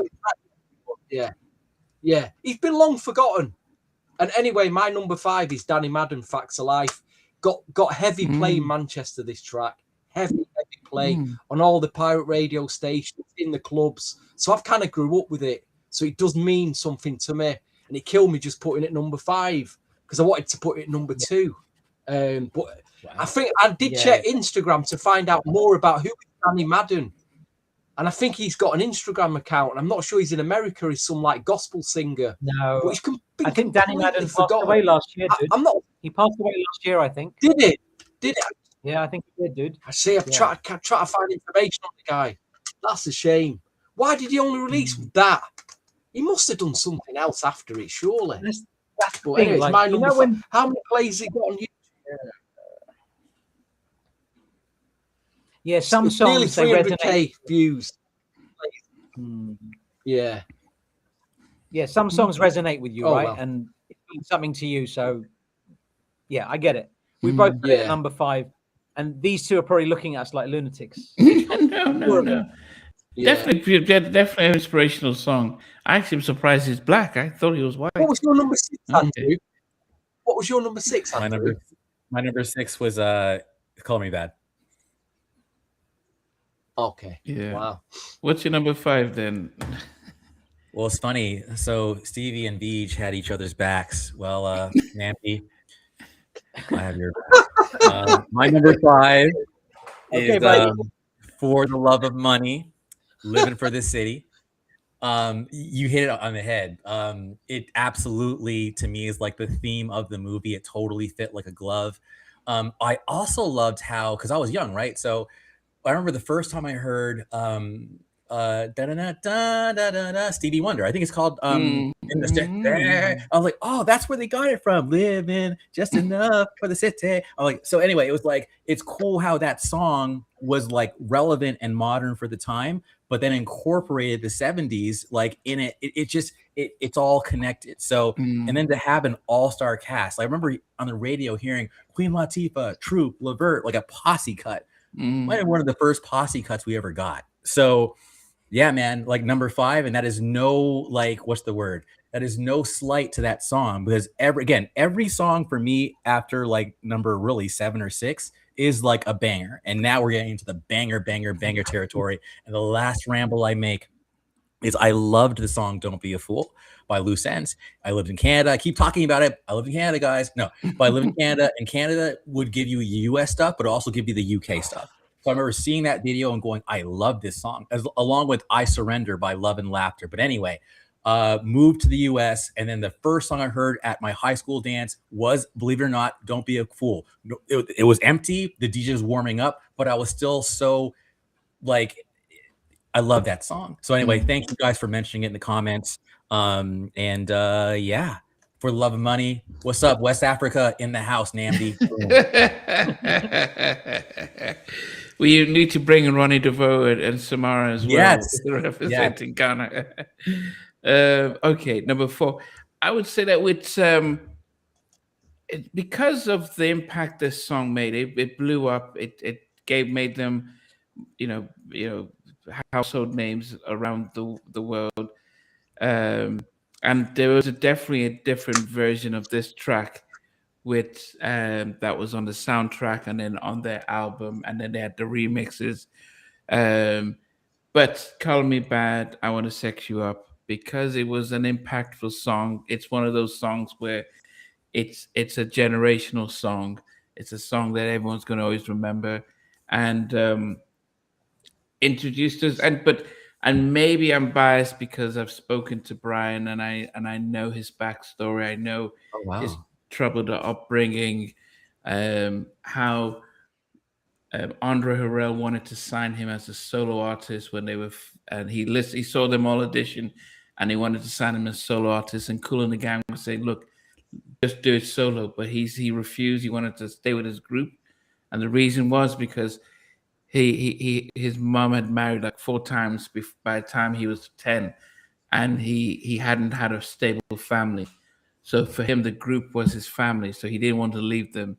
So hearing his story and knowing how this opportunity to have a family within Call Me Bad was an amazing step. But unfortunately, when he hasn't sorted stuff out, drugs and alcohol and all that stuff played a part in his later life. So for that and other reasons, yeah, Call Me Bad at number 4. In fact, he says they remember Aaron driving them in his, I think he said a Jeep, in his Jeep, taking them to the premiere of the movie back in the day. So there was all this friendship and stuff. So Call Me Bad at number 4. Nice. I have pride. I'm not arguing with any of that. It all makes perfect sense. Okay. All right, and V. My number 4, it's been sampled in 8 songs, I won't talk about that yet. It samples 5 songs, yeah? So it samples Bobby Humphrey's Jasper Countryman from 74. Incredible song. If you don't know Jasper Countryman by Bobby Humphreys, 74, please take a listen, and it will tell you the inspiration behind this song. This is the foundation of this song. James Brown's Blue and Pants, 71. Stanley Turentin and Milt Jackson's Sister Sanctified from 72. What else was there? Frankie Bones and Lenny D, Uptown Breakdown, 1989. And this is incredible. If you're into records and you collect records, this is the 12-inch you have to buy. Level 1, Keep the Crowd in One Piece, the Rubber Dub mix from 1988 was also sampled in this. I'm talking about the DJ Aladdin and Ice-T produced New Jack Hustler. Any song from number 1 to number 4 could easily be number 1 for me. Any one of them. You switch them around, I don't care. Switch them, I'm okay with it. But I wanted to say Aaron Hall, Don't Be Afraid, and Redhead Kingpin, FBI Crew, Do the Right Thing, was sampled. That level 1 track was sampled in that. Some will say that the Redhead Kingpin track actually used a sample of ESG UFO from 1981. And the reason why I wanted to mention that is because if you listen to ESG's UFO track from 1981, it's been sampled in 626 songs. And if you listen to that sample, you think, oh, yeah, I've heard that here. I've heard that there. So incredible. And I was going to say something else about this song, but I think I've said enough about it. New Jack Hustler, number 4, solid song, easily a number 1 on any other day. Phenomenal song. And the single, the mixes, oh my God. Get out of here, man. Oh. Perfection. That song's a 10. It's a 10. It's so good. It's a banger. Absolute banger. Okay. As Rema would say in Nigeria. Another banger. Another banger. All right. What about you, Steve? Anyway, my number 4 has had 4.4 million plays on the YouTube Music app. I remember getting the soundtrack vinyl home, the European pressing, and being very excited, and then realizing to great. I was almost in tears. Like, where's the track? Where's the name? The name of the album, New Jack. Where's the actual track, New Jack City? Why is it not on the vinyl? And then it was like. Then I found out it was like a bonus CD track only, and I was in bits. I'm like, I've just bought £10 on the album. It's not even on the vinyl. I had to go and buy the damn CD. I'm talking about Guy, New Jack City, number 4. In all honesty, when I first heard it, I was like, looking back, I was like, it had a jazzy feel to it. I mean, now you've mentioned that mix night, you are, to be fair, you're spot on. But I was like, but it kind of grew on me once I saw the scene in the movie, and over the years, the track has grown on me. But I still think it's a fantastic track. Aaron's vocals are great in it. It's a great scene in that movie, and it's made number 4 anyway. It's in my top 5. Not quite number 1, but Guy, New Jack City. And a few years ago, they reissued the New Jack City on vinyl with the Guy track on. You could only get it previously on a South African vinyl pressing. I don't know. Yeah, man. So that wasn't easy to get. That record store. No, impossible to get. It does seem strange that the song wasn't on the original CD when they were in the movie performing it, and the whole film is like New Jack's Hustler, Barry Michael Cooper writing the screenplay based on. So I wonder why they didn't put it on the. I tell you what it was. From what I understand, it wasn't on the vinyl and it wasn't on the cassette. I didn't get the cassette, so I can't really comment too much.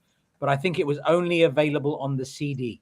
So it was available on the soundtrack when it came out, but only on the CD format. So it was released on the same day, but you had to buy the CD. And I think record companies were heavily pushing CDs at the time. So that was their angle. Okay. Yeah, it was about the money, which they're makes forcing sense. us to buy CD players, like bonus track from. Yes. Okay. Yeah. Okay. They forced everyone to buy a CD player then. Yeah. Okay, Andrew, what about you? What's number 4? My number 4 Okay, number for me 4.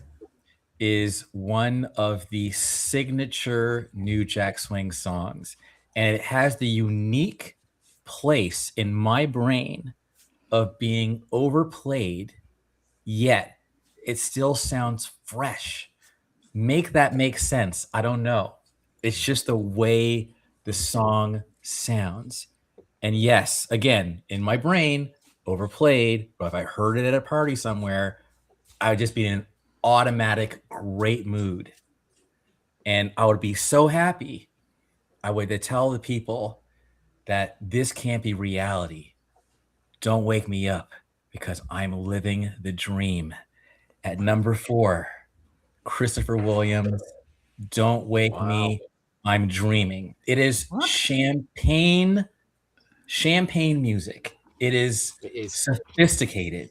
It is blazers that are like, bright red or bright blue with the turtleneck, and you got the chain, and it's just the women are fly and they're wearing their high heels. It's sophistication. And that to me was the New Jack Swing that I was gravitated to. So anyway, I'm doing too much, but I just had to really put a stamp in it and say that this song, it could have been higher, but the ones ahead of it's a subjective list. But Don't Wake Me, I'm Dreaming. Every New Jack Swing mix has this song somewhere, guaranteed. But it's just one of those songs. All right, that's it. Wow, I didn't even make top 3. Well said, Okay. well said, dude. Well said. Didn't make top 3. Okay. Can I just say something quickly? I was going to say to Justin, you said about, and I think you and Marco are having a discussion about whether Aaron Hall and Charlie Wilson's Everything's Gonna Be All Right, produced by Schiavone and Buster, is a New Jack Swing track. And I know that falls into the LA and Babyface camp, but Schiavone and Buster, if you listen to any of their stuff, they were very heavily influenced by New Jack Swing. You listen to their stuff on Eugene Wilde, all very Lost and Lonely that they did, very much in the New Jack vein. So in my opinion, Everything's Gonna Be All Right, very much a New Jack Swing track. Sorry about that, Namdi. Carry on. No, it's fine. Andrew, you pretty much Andrew pulled a Sheldon. I like Sheldon, by the way.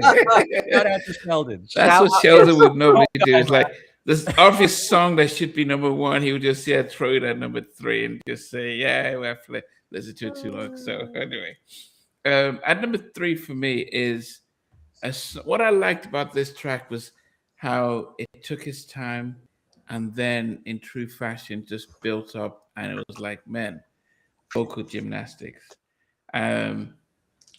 As much as I talk about based on that poll when they had those 4 artists, I'm shocked that people even had Joe in the top 2 because he's good, but he not in that league.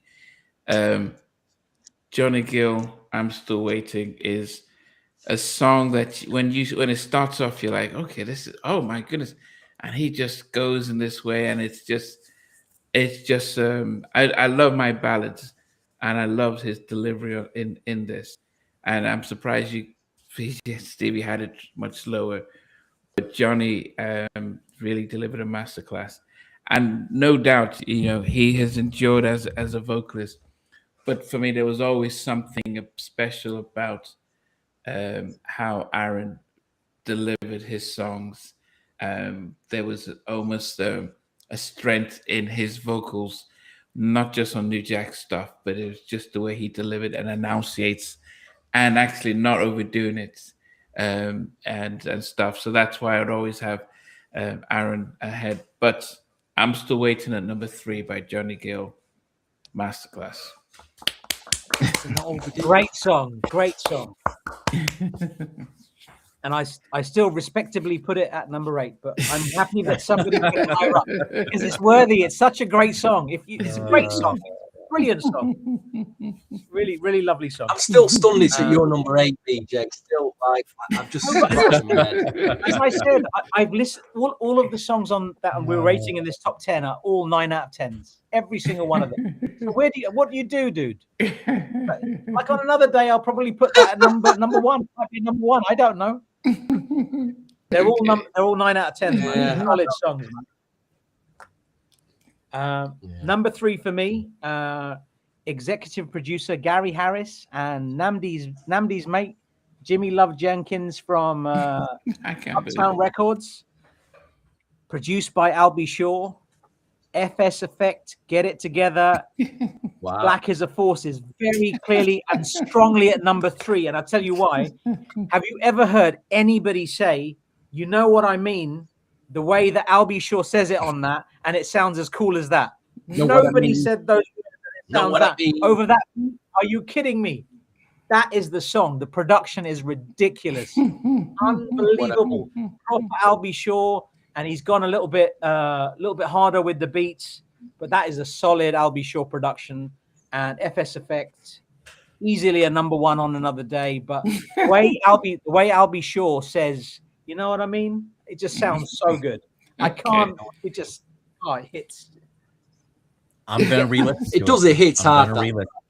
It's so good, so good. Yeah. And FS Effects album, as Stevie you mentioned earlier, Mark Morales and Corey Rooney Productions on there. Fantastic album, really stunning album, and wildly underrated. FS Effects album. If you haven't heard it, do take a listen. Okay. Yes. And Justin, no, I won't stop. I'm here to wind you up. My purpose in life today is just to get everything wrong as far as it is. Stevie, what's number 3? Weighing in at 8.8 million plays. Like I say, it was Ice-T on this soundtrack playing a cop. Was a huge controversy at the time. I think this song actually fits. There's a run it where there's a chase scene. You always get a chase scene, don't you? Might have been Superfly or Bruce Willis film, but there was a chase scene in New Jack City. This song fitted that chase scene perfectly. And this is where Ice-T went really hard. I mean, VJ said a lot, but it just went so hard on this. But I got Ice-T, New Jack Hustler at number 3. So number 3, top 3 jam for me. Killer track, absolute banger. Absolute banger. Very good. Well, at least it made my top 10. You know, but the controversy that Ice-T was Ice-T, you know, were you a gangster or was you a cop? Which side of the fence was you on? You played the Pusher Man. You're telling a story about the Pusher Man back then. But yeah, old Ice-T. Okay. A legend in the game. All right. So this song was actually originally my number 2.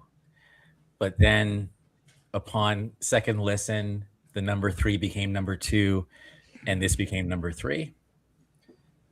I would say this song is probably my second favorite song by this artist. And it might be blasphemy, but I don't really mess with this artist that much. Like I respect him. I think he's a legend, all that stuff. But his music, I'm not really like, I like it, but I can't say I ever bought any of his albums. But I did love the single Keep It Comin'. So there is the hint. There you go, Telling Me No Again, to me is my number 3. Why? Because there's a gravitas to it. It's a heavy sounding, like, this is like movie mode Keith Sweat. There's like television mode and there's movie mode, and movie mode is like amplified. It's just like, it's a bigger budget, it's a bigger everything. And there's something about that song that just hits. I was driving again in my Jeep, and the bass was pumping, and it just sounded so serious. Now, somebody ruined the song today by calling it ravey, but like, besides that, not to get all weird, but anyway, that's my number 3. It's just, I think, one of Keith's finest moments and one of Keith's most underrated moments. I don't understand why Twisted is his biggest hit. I think that song is all right. I think Make It Last Forever, that is my favorite Keith Sweat song. I think there's tons of songs better than Twisted. But There You Go, Telling Me No Again is the one that's forgotten in my opinion, but I think it's my second favorite Keith Sweat song of all time at number 3. Wow, that's a sentence, man. That's a Wow. sentence. What's your favorite, dude? What's your favorite? Make it last forever. Oh, nice, man. Yeah, I think Twisted. It was just the moment when he came out with Code Cut Close, the call and response, and it was 96. It just fit, and it went pop. So it wasn't so it just crossed over more than any other track he did. Yeah, you're right. Yeah. Okay. I'm surprised you hadn't really bought any of his albums. Yeah, I know. It's weird. I know. I'm surprised you haven't really bought any of his albums. There was the time he was very, but Make It Last Forever album is my all-time favorite album. Wow. Yeah. Of all time? Yeah. Damn. Okay. Yeah. That's a good album. There's no skips. You can play the whole thing. That's my all-time favorite. Yeah. That's my so that's my all-time favorite album. So okay. Your favorite album or your favorite New Jack album? No, album. Yeah. That's wow. I've always talked about that commitment from you, and I love that commitment from you, Andrew, about your Keith Sweat track. That's proper commitment. Yeah, I've always without a doubt. I mean, it's the no samples, just Anyway, number 2 for me. I think this is a track that maybe I would say that for this album and this artist, I probably would have thought they would have probably a very different type of track that they would have placed on the album. That said, when you see the video and see the performance, it just gave a sense of how they were vibing back in that 91, how they found a way of dancing to the track. And this is a funky track, and that is Guy's New Jack City.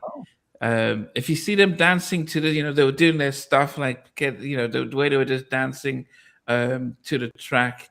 But I love the jazzy, funky elements of it. Now I do wonder that, in a way you'd think they would do something a lot more swingy, a lot more hardcore New Jack swing, and of course Andrew says yes, they can lift it up a track from the New Jack swing track, and that was almost 3 years later. But I just loved the performance. I loved the whole vibe of it, and I loved how they featured in the film as well.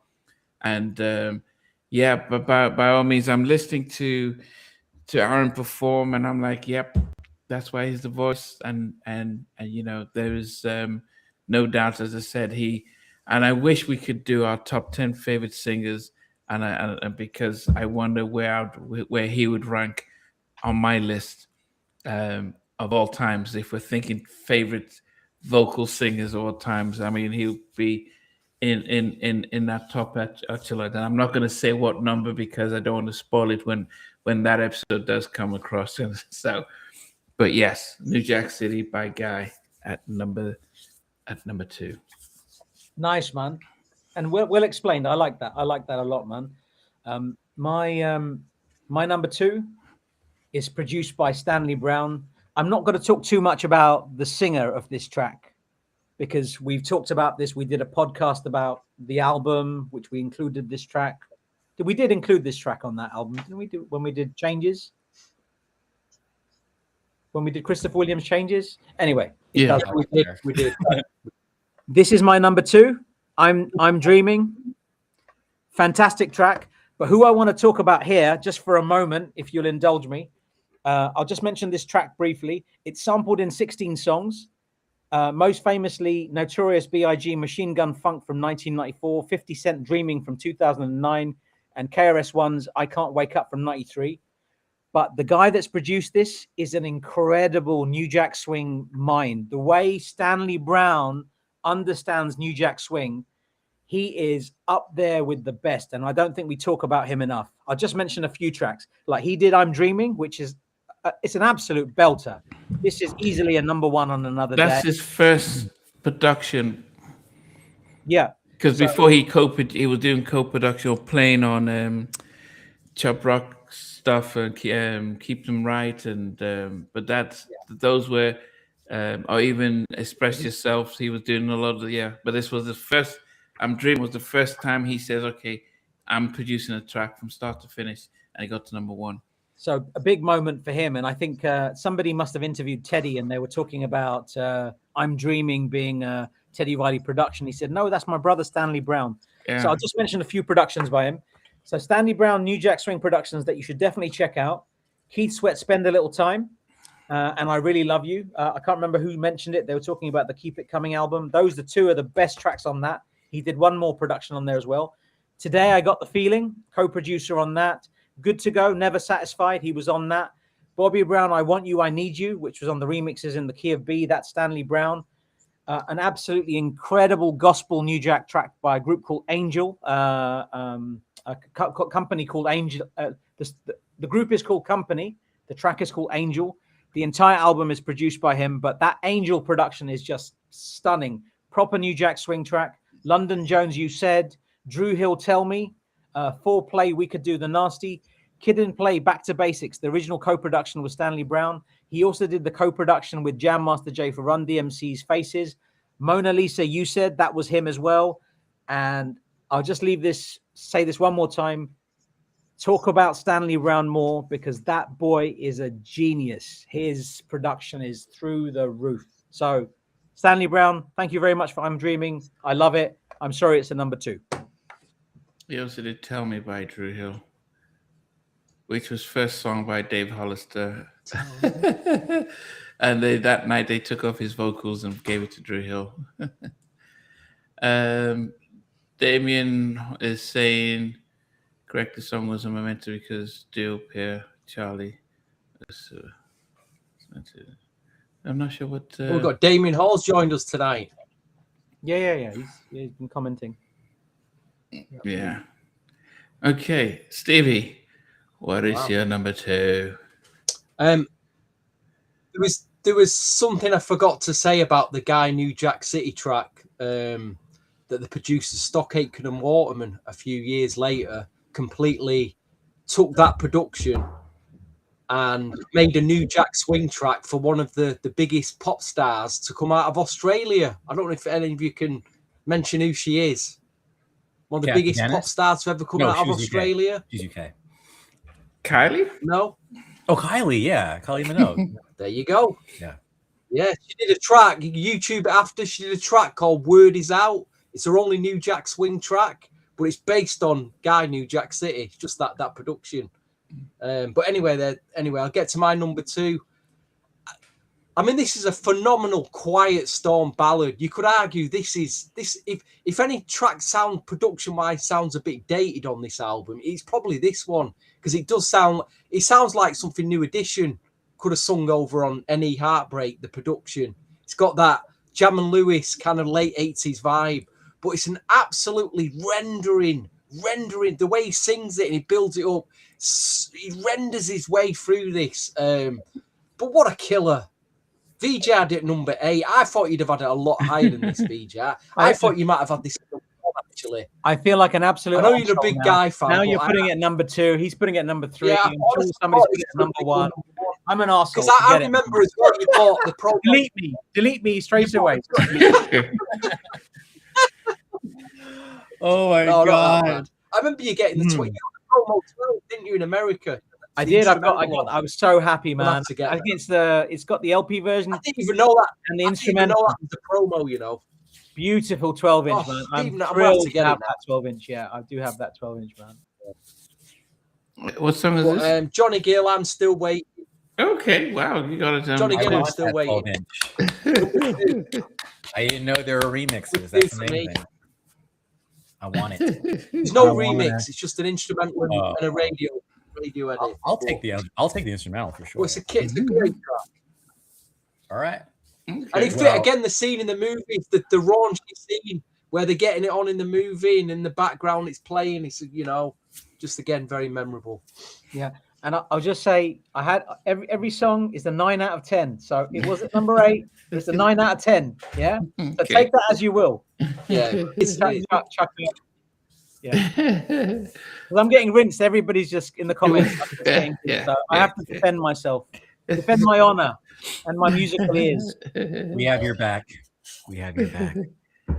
Okay, Andrew, what about you? All right. So I think on this show, I'm realizing for me, a lot of finest hours happened on this album. I talked about, Keith Sweat having a really fine hour with There You Go Telling Me No Again. And this song was number 3. But then I was listening to it as I was driving. I said, Andrew, be honest with yourself. This song is higher than number 3. It's number 2. This song is so good that when you play it in a club, it's fast. You can't even dance to it, but you still get a reaction. Nino's theme, aka New Jack Hustler, is absolutely, in my opinion, Ice-T's musical finest hour. The lyrics, I'm not a rap person, I'm an R&B person, but the lyrics on this song, there's so many lines like, in my brain, I got a capitalist migraine, and then talking about, 19, I got a $50,000 car. It's just like, it's getting into the mindset of what being a hustler is. And even where it goes, how can I be down? Ease back, I die harder than Bruce Willis. There's so many lines in here. Imagine that, me working at Mickey D's. But my favorite line at the end is like, lock me up. It's a genocidal catastrophe. There'll be another one after me, a hustler. It's just like, it's literally like, it's such a hopeless HUST. It's just it's a mindset. It's like, I got to live fast, die young. I just got to like grab it. It's just a mindset thing. So anyway, I'm not doing the song justice, but this song it's intense. New Jack. Hustle. It's perfect. The music, the beat, everything's delivery. It's number 2. And to me, it is kind of like the song that you probably hear the most in the trailers for the movie. I think he nailed it. Ice-T nailed it as a rapper. He nailed it as an actor. This is a performance to be proud of. I think he only got paid like 20 grand for it, but it's crazy how that 20 grand ended up becoming millions for him later on. So anyhow, yeah. And that chase, dude, chase in the movie, man, with that music playing. How cool was that, man? Yeah, like that was exciting. It's adrenaline. It's adrenaline. Yeah, so good, man. Yeah. Okay. Anyway.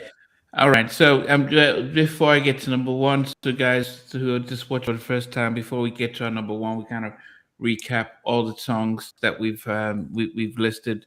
And so for number 11, the one track that didn't make my top 10, it is FS Effect, Get It Together. VJ's number 2, I think. Wow. 3. My number 3. Okay. Yeah. I thought it was okay. Yeah. At number 10 was Ice-T's New Jack Hustler, Nina's theme. Number 9 was The Essence, Lyric to the Rhythm. At number 8 is Danny Madden's Facts of Life. Number 7 is Two Live Crew, In the Dust. 6 is Keith Sweat's There You Go Telling Me No Again. Number 5, Levert, Queen, Latifah, and Troop for The Love of Money. Number 4, Call Me Bad, I Want to Sex You Up.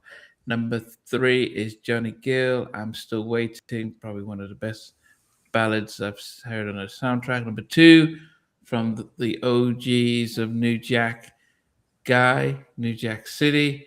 And at number 1, a song that sounds so fresh now that it sounds then, a song that just... and a little facts on this.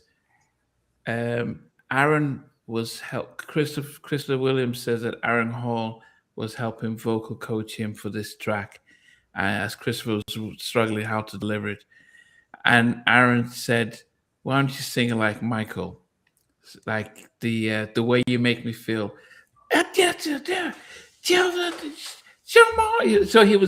if you listen to that and listen to Michael's do it, and it is how he said he was trying to deliver it in his own Michael version, and that was as Christopher was talking about. I love it. Do that again, mate.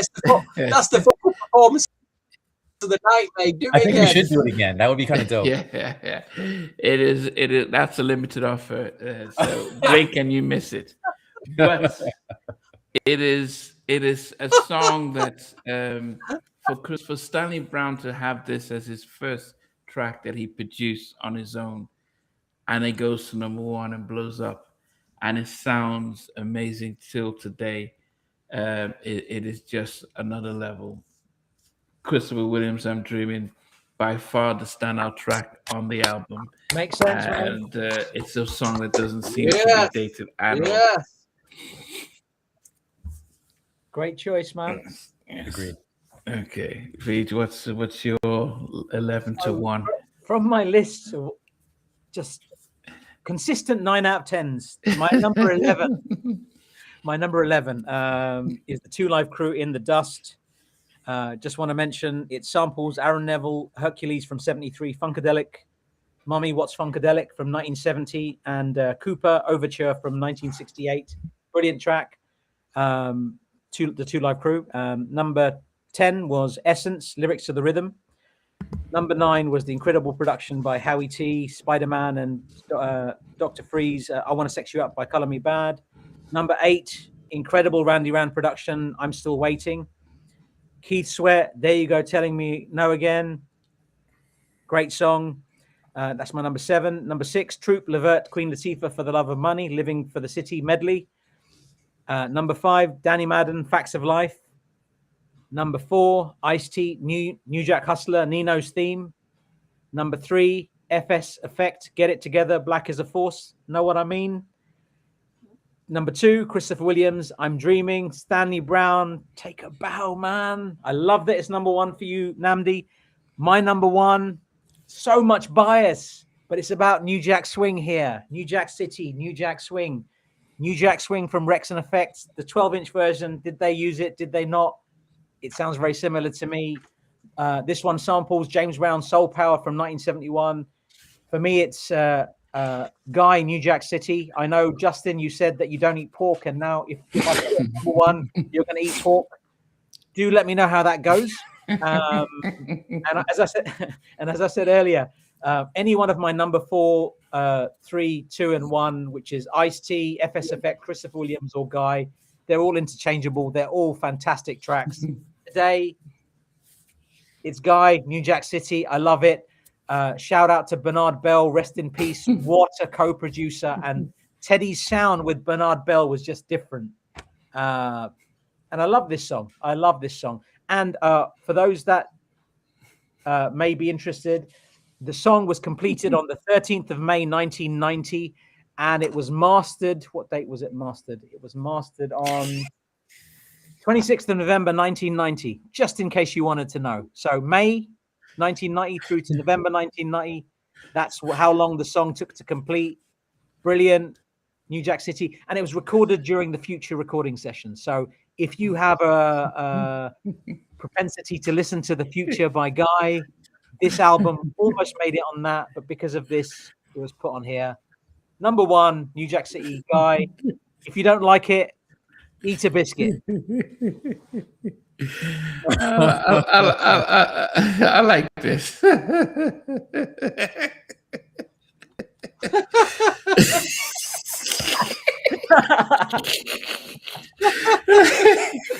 Justin, all love, baby. All love. Oh, goodness. So for those that just every time you comment, we're all watching and all laughing and responding. So please keep commenting, everyone. What are you saying, Stevie? I think it's a biased choice. Obviously, you're a big fan of. We're all a big fan of Guy, but ask yourself this: is it the best Guy track? Is it the best track that's on this album? That's all I'm saying. It's not. But it's Aaron's number 1. Damien's there. It'll be out of bias that you put it number 1. Aaron's singing it. Damien's there on drums. Slim's on bass. Teddy's done the production. The song, Slim the anyway? album's New Jack City. Who's Slim? It's the title track to the sound to the album. And what makes you think I like Guy with my Guy T-shirt on? What gave that away? I don't know. Who is Slim? It's a biased choice. I don't know. What's the best track on the album then? Any one of the top 4. Any one of the top 4. Any one of the top the 4. Yeah, fair enough. That you could change them. You ask me tomorrow, I'm putting Ice-T there. Like Ice-T's already jumped. Like my next list, I'm still waiting at number 2, just like Namdi. It changes, man. It's just today, New Jack City, man. What a tune, man. And I don't think we give it enough recognition, man. It's a great production. It's great, but yeah, good track. I mean, track. it's It's not I'm their best track, is it? It's not their best track. Yeah. If I'm Dreaming wasn't on this track, then I probably would have had it at number 1. But yeah, I'll tell you what about. I actually thought this is controversial. I thought Arb's version of New Jack City that was good. That was a good track. Yeah, but they were never going to include that with it because obviously of what happened. Was that Mucho and Timmy Arthur? Mucho and Timmy Arthur did that. Very nice track. Yeah. With Diesel. Yeah. Okay, Stevie, you're 11-1. I'm not going to mention my 11 yet. I'll mention it when we get to my number 1. But number 10, with 2 Live Crew in the Dust. Number 9, Essence, Lyrics to the Rhythm. Number 8, Full Swing Effect, Get It Together. Number 7, Troop Levert, For Love and Money. Number 6, Keith Sweat, There You Go Telling Me No. Number 5, Danny Madden, Facts of Life. Number 4, Guy, New Jack City. Number 3, Ice-T, New Jack Hustler. Number 2, Johnny Gill, I'm Still Waiting, which leaves 2 very, very big tracks left. And I wonder if you guys can guess which I put at number 11 and which one I put at number 1. Now, the 2 tracks that I've not... Calling Me Bad, I Want to Sex You Up, and Christopher Williams, I'm Dreaming. One's at number 11 and one's at number 1. Rip. Any takers? Any takers, guys? There's no way you put Color Me Bad at number 1. There's no way you put Color Me Bad at number 1. Yeah, I agree. I'm Dreaming's number 1. Color Me Bad's number 11. Yeah, I'm with you. No, it would definitely be I'm Dreaming at number 1. Could this be the biggest Sheldon moment in the podcast history? Could this be? No, they're levels. They're levels, but this the biggest Sheldon moment in podcast history. Could I have put Calling Me Bad at number 1? No, I could not. I could not put that at number 1. That's terrible. That terrible opening verse.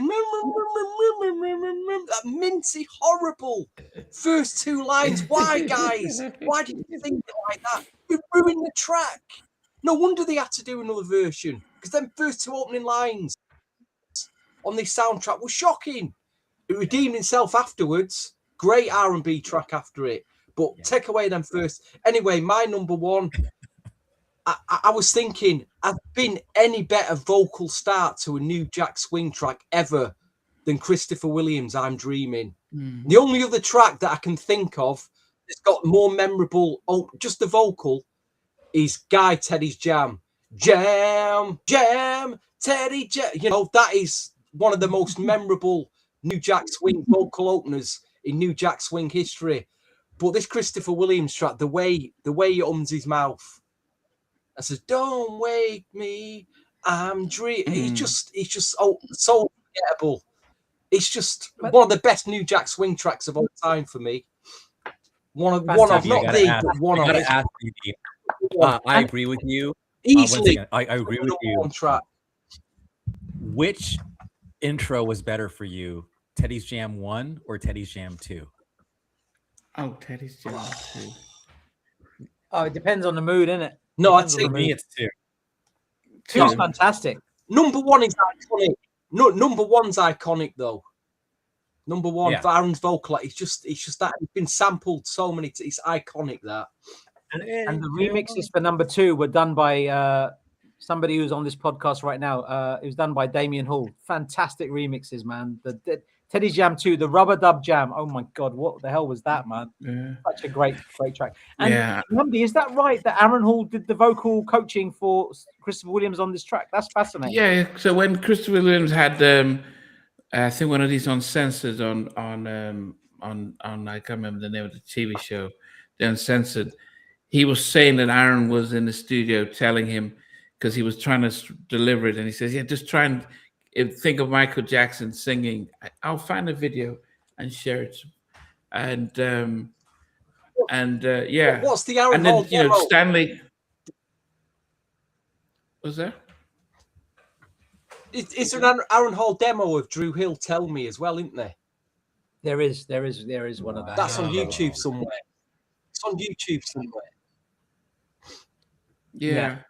But I think but yeah, Stanley, it's on song. Yeah. So Stanley Stanley says that Aaron was in their church. They all went to church, so they've known each other and stuff like that. So he was in a session. But Christopher says Aaron was coaching through that track and stuff like that.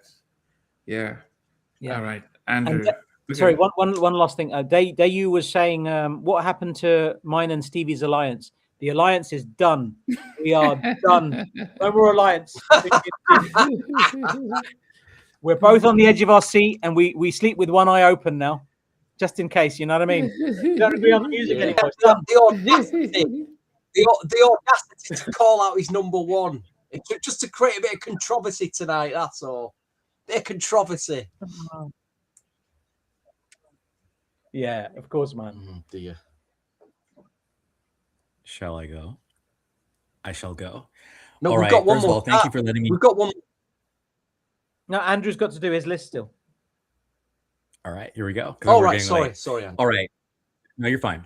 Number 11, Two Live Crew. Number 10, Essence. Number 9, FS Effect.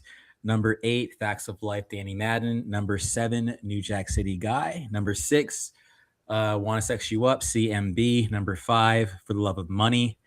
Number 4, I'm Dreaming, Christopher Williams. Number 3, There You Go, Telling Me No Again, Keith Sweat. Number 2, New Jack Hustler, Ice-T. And number 1, I guess to no surprise, given my allegiance to Ronnie, Bobby, Ricky, Mike, Ralph, and the finest hour, in my opinion, for Johnny Gill. This is indeed my favorite Johnny Gill song of all time. It is indeed Wow. I'm Still Waiting. And I do wonder if this song was like left off the debut album, because when you listen to songs like on the rest of his debut album, like with the Randy Rand, Spend the Night and Giving My All to You, I feel like this one fits that vein, but it just ended up on the soundtrack. I wish he performed it live. I know Jacquees, I think he's like one of the newer R&B singers. I saw a video of him. No, I saw a video of him and Johnny talking, and Jacquees was basically saying, "Hey, I love that song," and they're singing it together. Like, that's love. Totally underrated. My last rant is I don't understand why There You Go is like everyone loves that song. Like he sings that song in every live show, but there's so many other tracks like this one, like I'm Still Waiting, or even like Giving My All to You or whatever that you could be doing live too, or even Let's Just Run Away. But it's always There You Go. So I'm Still Waiting, Johnny's Finest Hour, my number 1, and that's all I wrote. Fantastic, man. And do you really do you rate I'm Still Waiting ahead of Let's Just Run Away? That's that. Yes. I'm not For disagreeing. me, it's my favorite song by Johnny Gill. It's to me his best song ever. Even at the end, he's just blowing his vocals. Like, come on. Oh, yeah. So when it's rendering, isn't it? Just feel it. Mm-hmm. It's an incredible track. You must think I'm an absolute lunatic for putting it at number 8 then. You may need to eat some baked pork as to redeem I'm yourself. surprised. As a lacto vegan, I think I'll have some pork crackling, please. Just before you do your stuff, let me play just 5 seconds of this. Memories. It was such a monster hit, and it came out, in the summertime, and it felt good. I got a chance to mimic Michael Jackson, which is a thing that people don't really realize. I was in the studio with Stanley Brown, and Aaron Hall was actually in the studio with us helping me. And Aaron was like, "Act like you Michael Jackson." I was like, my voice ain't that high. He was like, "But as a baritone, if you really listen to the vocal, I have a deep voice, but I'm literally in the booth going, I can't get over. And I'm trying to mimic how he does. It don't know, and that's how the cadence of the vocals came. And we had a lot of fun doing it. Once they were able to mix and edit the song down, Yeah. Even at the end of the track, he goes, "Oh!" Like he does Yeah. that at the end. And I caught that even before that. So it all makes sense. I love it. But I Love mean, what is it? I think that's a side of Aaron that people then don't really get to hear. Then he's like, Aaron is like helping his brother, helping the brother shine. So yeah, just do it as if you're doing Michael. Because if you're a Michael fan, you would hear it and think, oh, there was some those things there. But he was struggling, and so that's and I knew I heard it, and so that's Keith Christopher Williams doing on the Unsung, talking about that. Yeah. So Vij, the master list.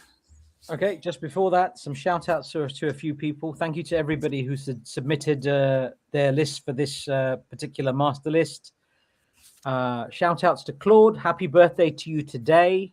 Brandon, Renge, Mandeep, Solguru, Zach, Rajan, and everybody else that's submitted list. So thank you very much. So this is the master list. Number 11, The Two Live Crew in the Dust. Number 10, Essence, Lyrics to the Rhythm. Number 9, Color Me Bad, I Want to Sex You Up. Wow. Number 8, For the Love of Money, Living for the City, Troop and Levert. Number 7, FSFX, Get It Together, Black as a Force. Number 6, Danny Madden, Facts of Life. Number 5, Keith Sweat, There You Go, Telling Me No Again. Number 4, Johnny Gill, I'm Still Waiting. Number 3, Guy, New Jack City. And for the first time in a long time, number 1 is joint with 2 different choices. They got exactly the same tally, which is like the probability of that is so low. So Christopher Williams, I'm Dreaming, and Ice-T's New Jack Hustler, joint number 1.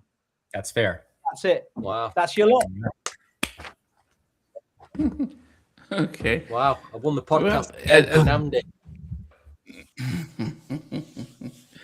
so definitely an album that divides opinion, but definitely an album that will go in history as even Chris Williams doing his best Michael Jackson imitation on "I'm Dreaming." But we, as always, all the songs on this album we celebrate, and we we're joking around comparing Johnny Gill and Aaron Hall. But it's the fact that we can appreciate both vocal styles and artists as well. So, guys, we appreciate everyone who was watching for the last 2 hours, all the comments and stuff like that. It makes the show. I mean, if not, we could have just been 2, 3 of us, 4 of us talking to ourselves. But as you guys are part of the show, it adds to the dynamics as well. So appreciate everyone. It has been a busy 3. We've had 3 shows within 4.5 weeks, so it's been busy for us. We'll be back after Easter. Not sure what, but we always appreciate you. So, final thoughts, guys. Rating the album out of 10, VJ. I give it a 9. I think what this album represented at that time was everything. Like, with the accompanying movie as well, you had all the artists in it: Christopher Williams, Troop and Levert. You had Guy in it. You had Keith Sweat in it. You had Ice-T in it. So it was music and movie and everything all in one. And I thought it was incredible. And I read, I don't know if you remember the film with Clint Eastwood, Heartbreak Ridge, which Mario Van Peebles was the co-star in that. I believe Clint Eastwood convinced the studio to let Mario Van Peebles direct this. So if you're going to get somebody like Clint Eastwood to say, hey, you got to give this guy a shot, I thought that was an incredible thing to say. But this soundtrack meant everything. 9 out of 10 because of what it meant. This meant a lot. And I know a lot of people said that this soundtrack it could have been better. I mean, you could argue that with a lot of things. But I think what this soundtrack represented, it has to be a 9 out of 10. Stevie? I'll give it 11 out of 10. I realise I've got an EU copy of the CD. I've got a German pressing of the CD. I've got a UK pressing of the vinyl. and I've got an RSD. That's 4 copies I've got of this damn soundtrack, and all the singles with all the mixes, and the DVD. So I've invested in soundtrack. So it gets 11 out of 10 for me. Thank you, please. And I'm sure you got lots of singles as well off the album as well. I'm sure you got all of the singles off this album. Yeah, I've got all the singles from it, remixes. Yeah. Andrew, what about you? I'm honestly with Justin on this one, man. For me, it's actually a 7. Sorry. I think it could have been a lot better. I think it was uneven. Yeah, I think it was uneven. I think there was like hits and forgettables, in my opinion. And but where it shined, So maybe an 8, 7.5. But I do think Boomerang and Mo Money are superior, in my opinion. So that's just me. I'll give it an 8, and I would say that I had better memories of the album up till the time I had to listen to it to review it, and it was like, oh, okay, and it had some really strong ones and a few weak ones. So I'll give it an 8, but for its impact on the soundtrack genre going forward, I give it a 10 out of 10 because I think this I think we talked about House Party and stuff, but there was something about this album that then shifted from the East Coast and the West Coast, even with them as well, and definitely a momentous album. Okay, so guys, we appreciate you. We love you guys, and thanks always for being part of us and for commenting as we do this live. And we will be back, and just keep celebrating the music. Whether you buy it, you stream it, or watch it, and no competition. Everyone's a winner as well. So we appreciate everyone, and we will chat to you soon. Take care. Hey guys, thanks for watching. Thanks for being a part of Halftime Chat. Please remember to subscribe, share, and comment. But most importantly, why don't you become a member of Halftime Chat? We've got amazing videos, amazing perks, and being able to support the channel. But anyway, thanks for watching. Take care. I never participated in that category. And somewhere in between us for even loving us, on which I didn't miss you with. What was it like growing up? She's still making an impact on 4 houses down. I have a couple of pieces. Trying to get this one and that one. That works for you, but just for me, No. Okay, you okay? They don't understand what Jonas Boys and men all spirits. play it. I mean, I love all different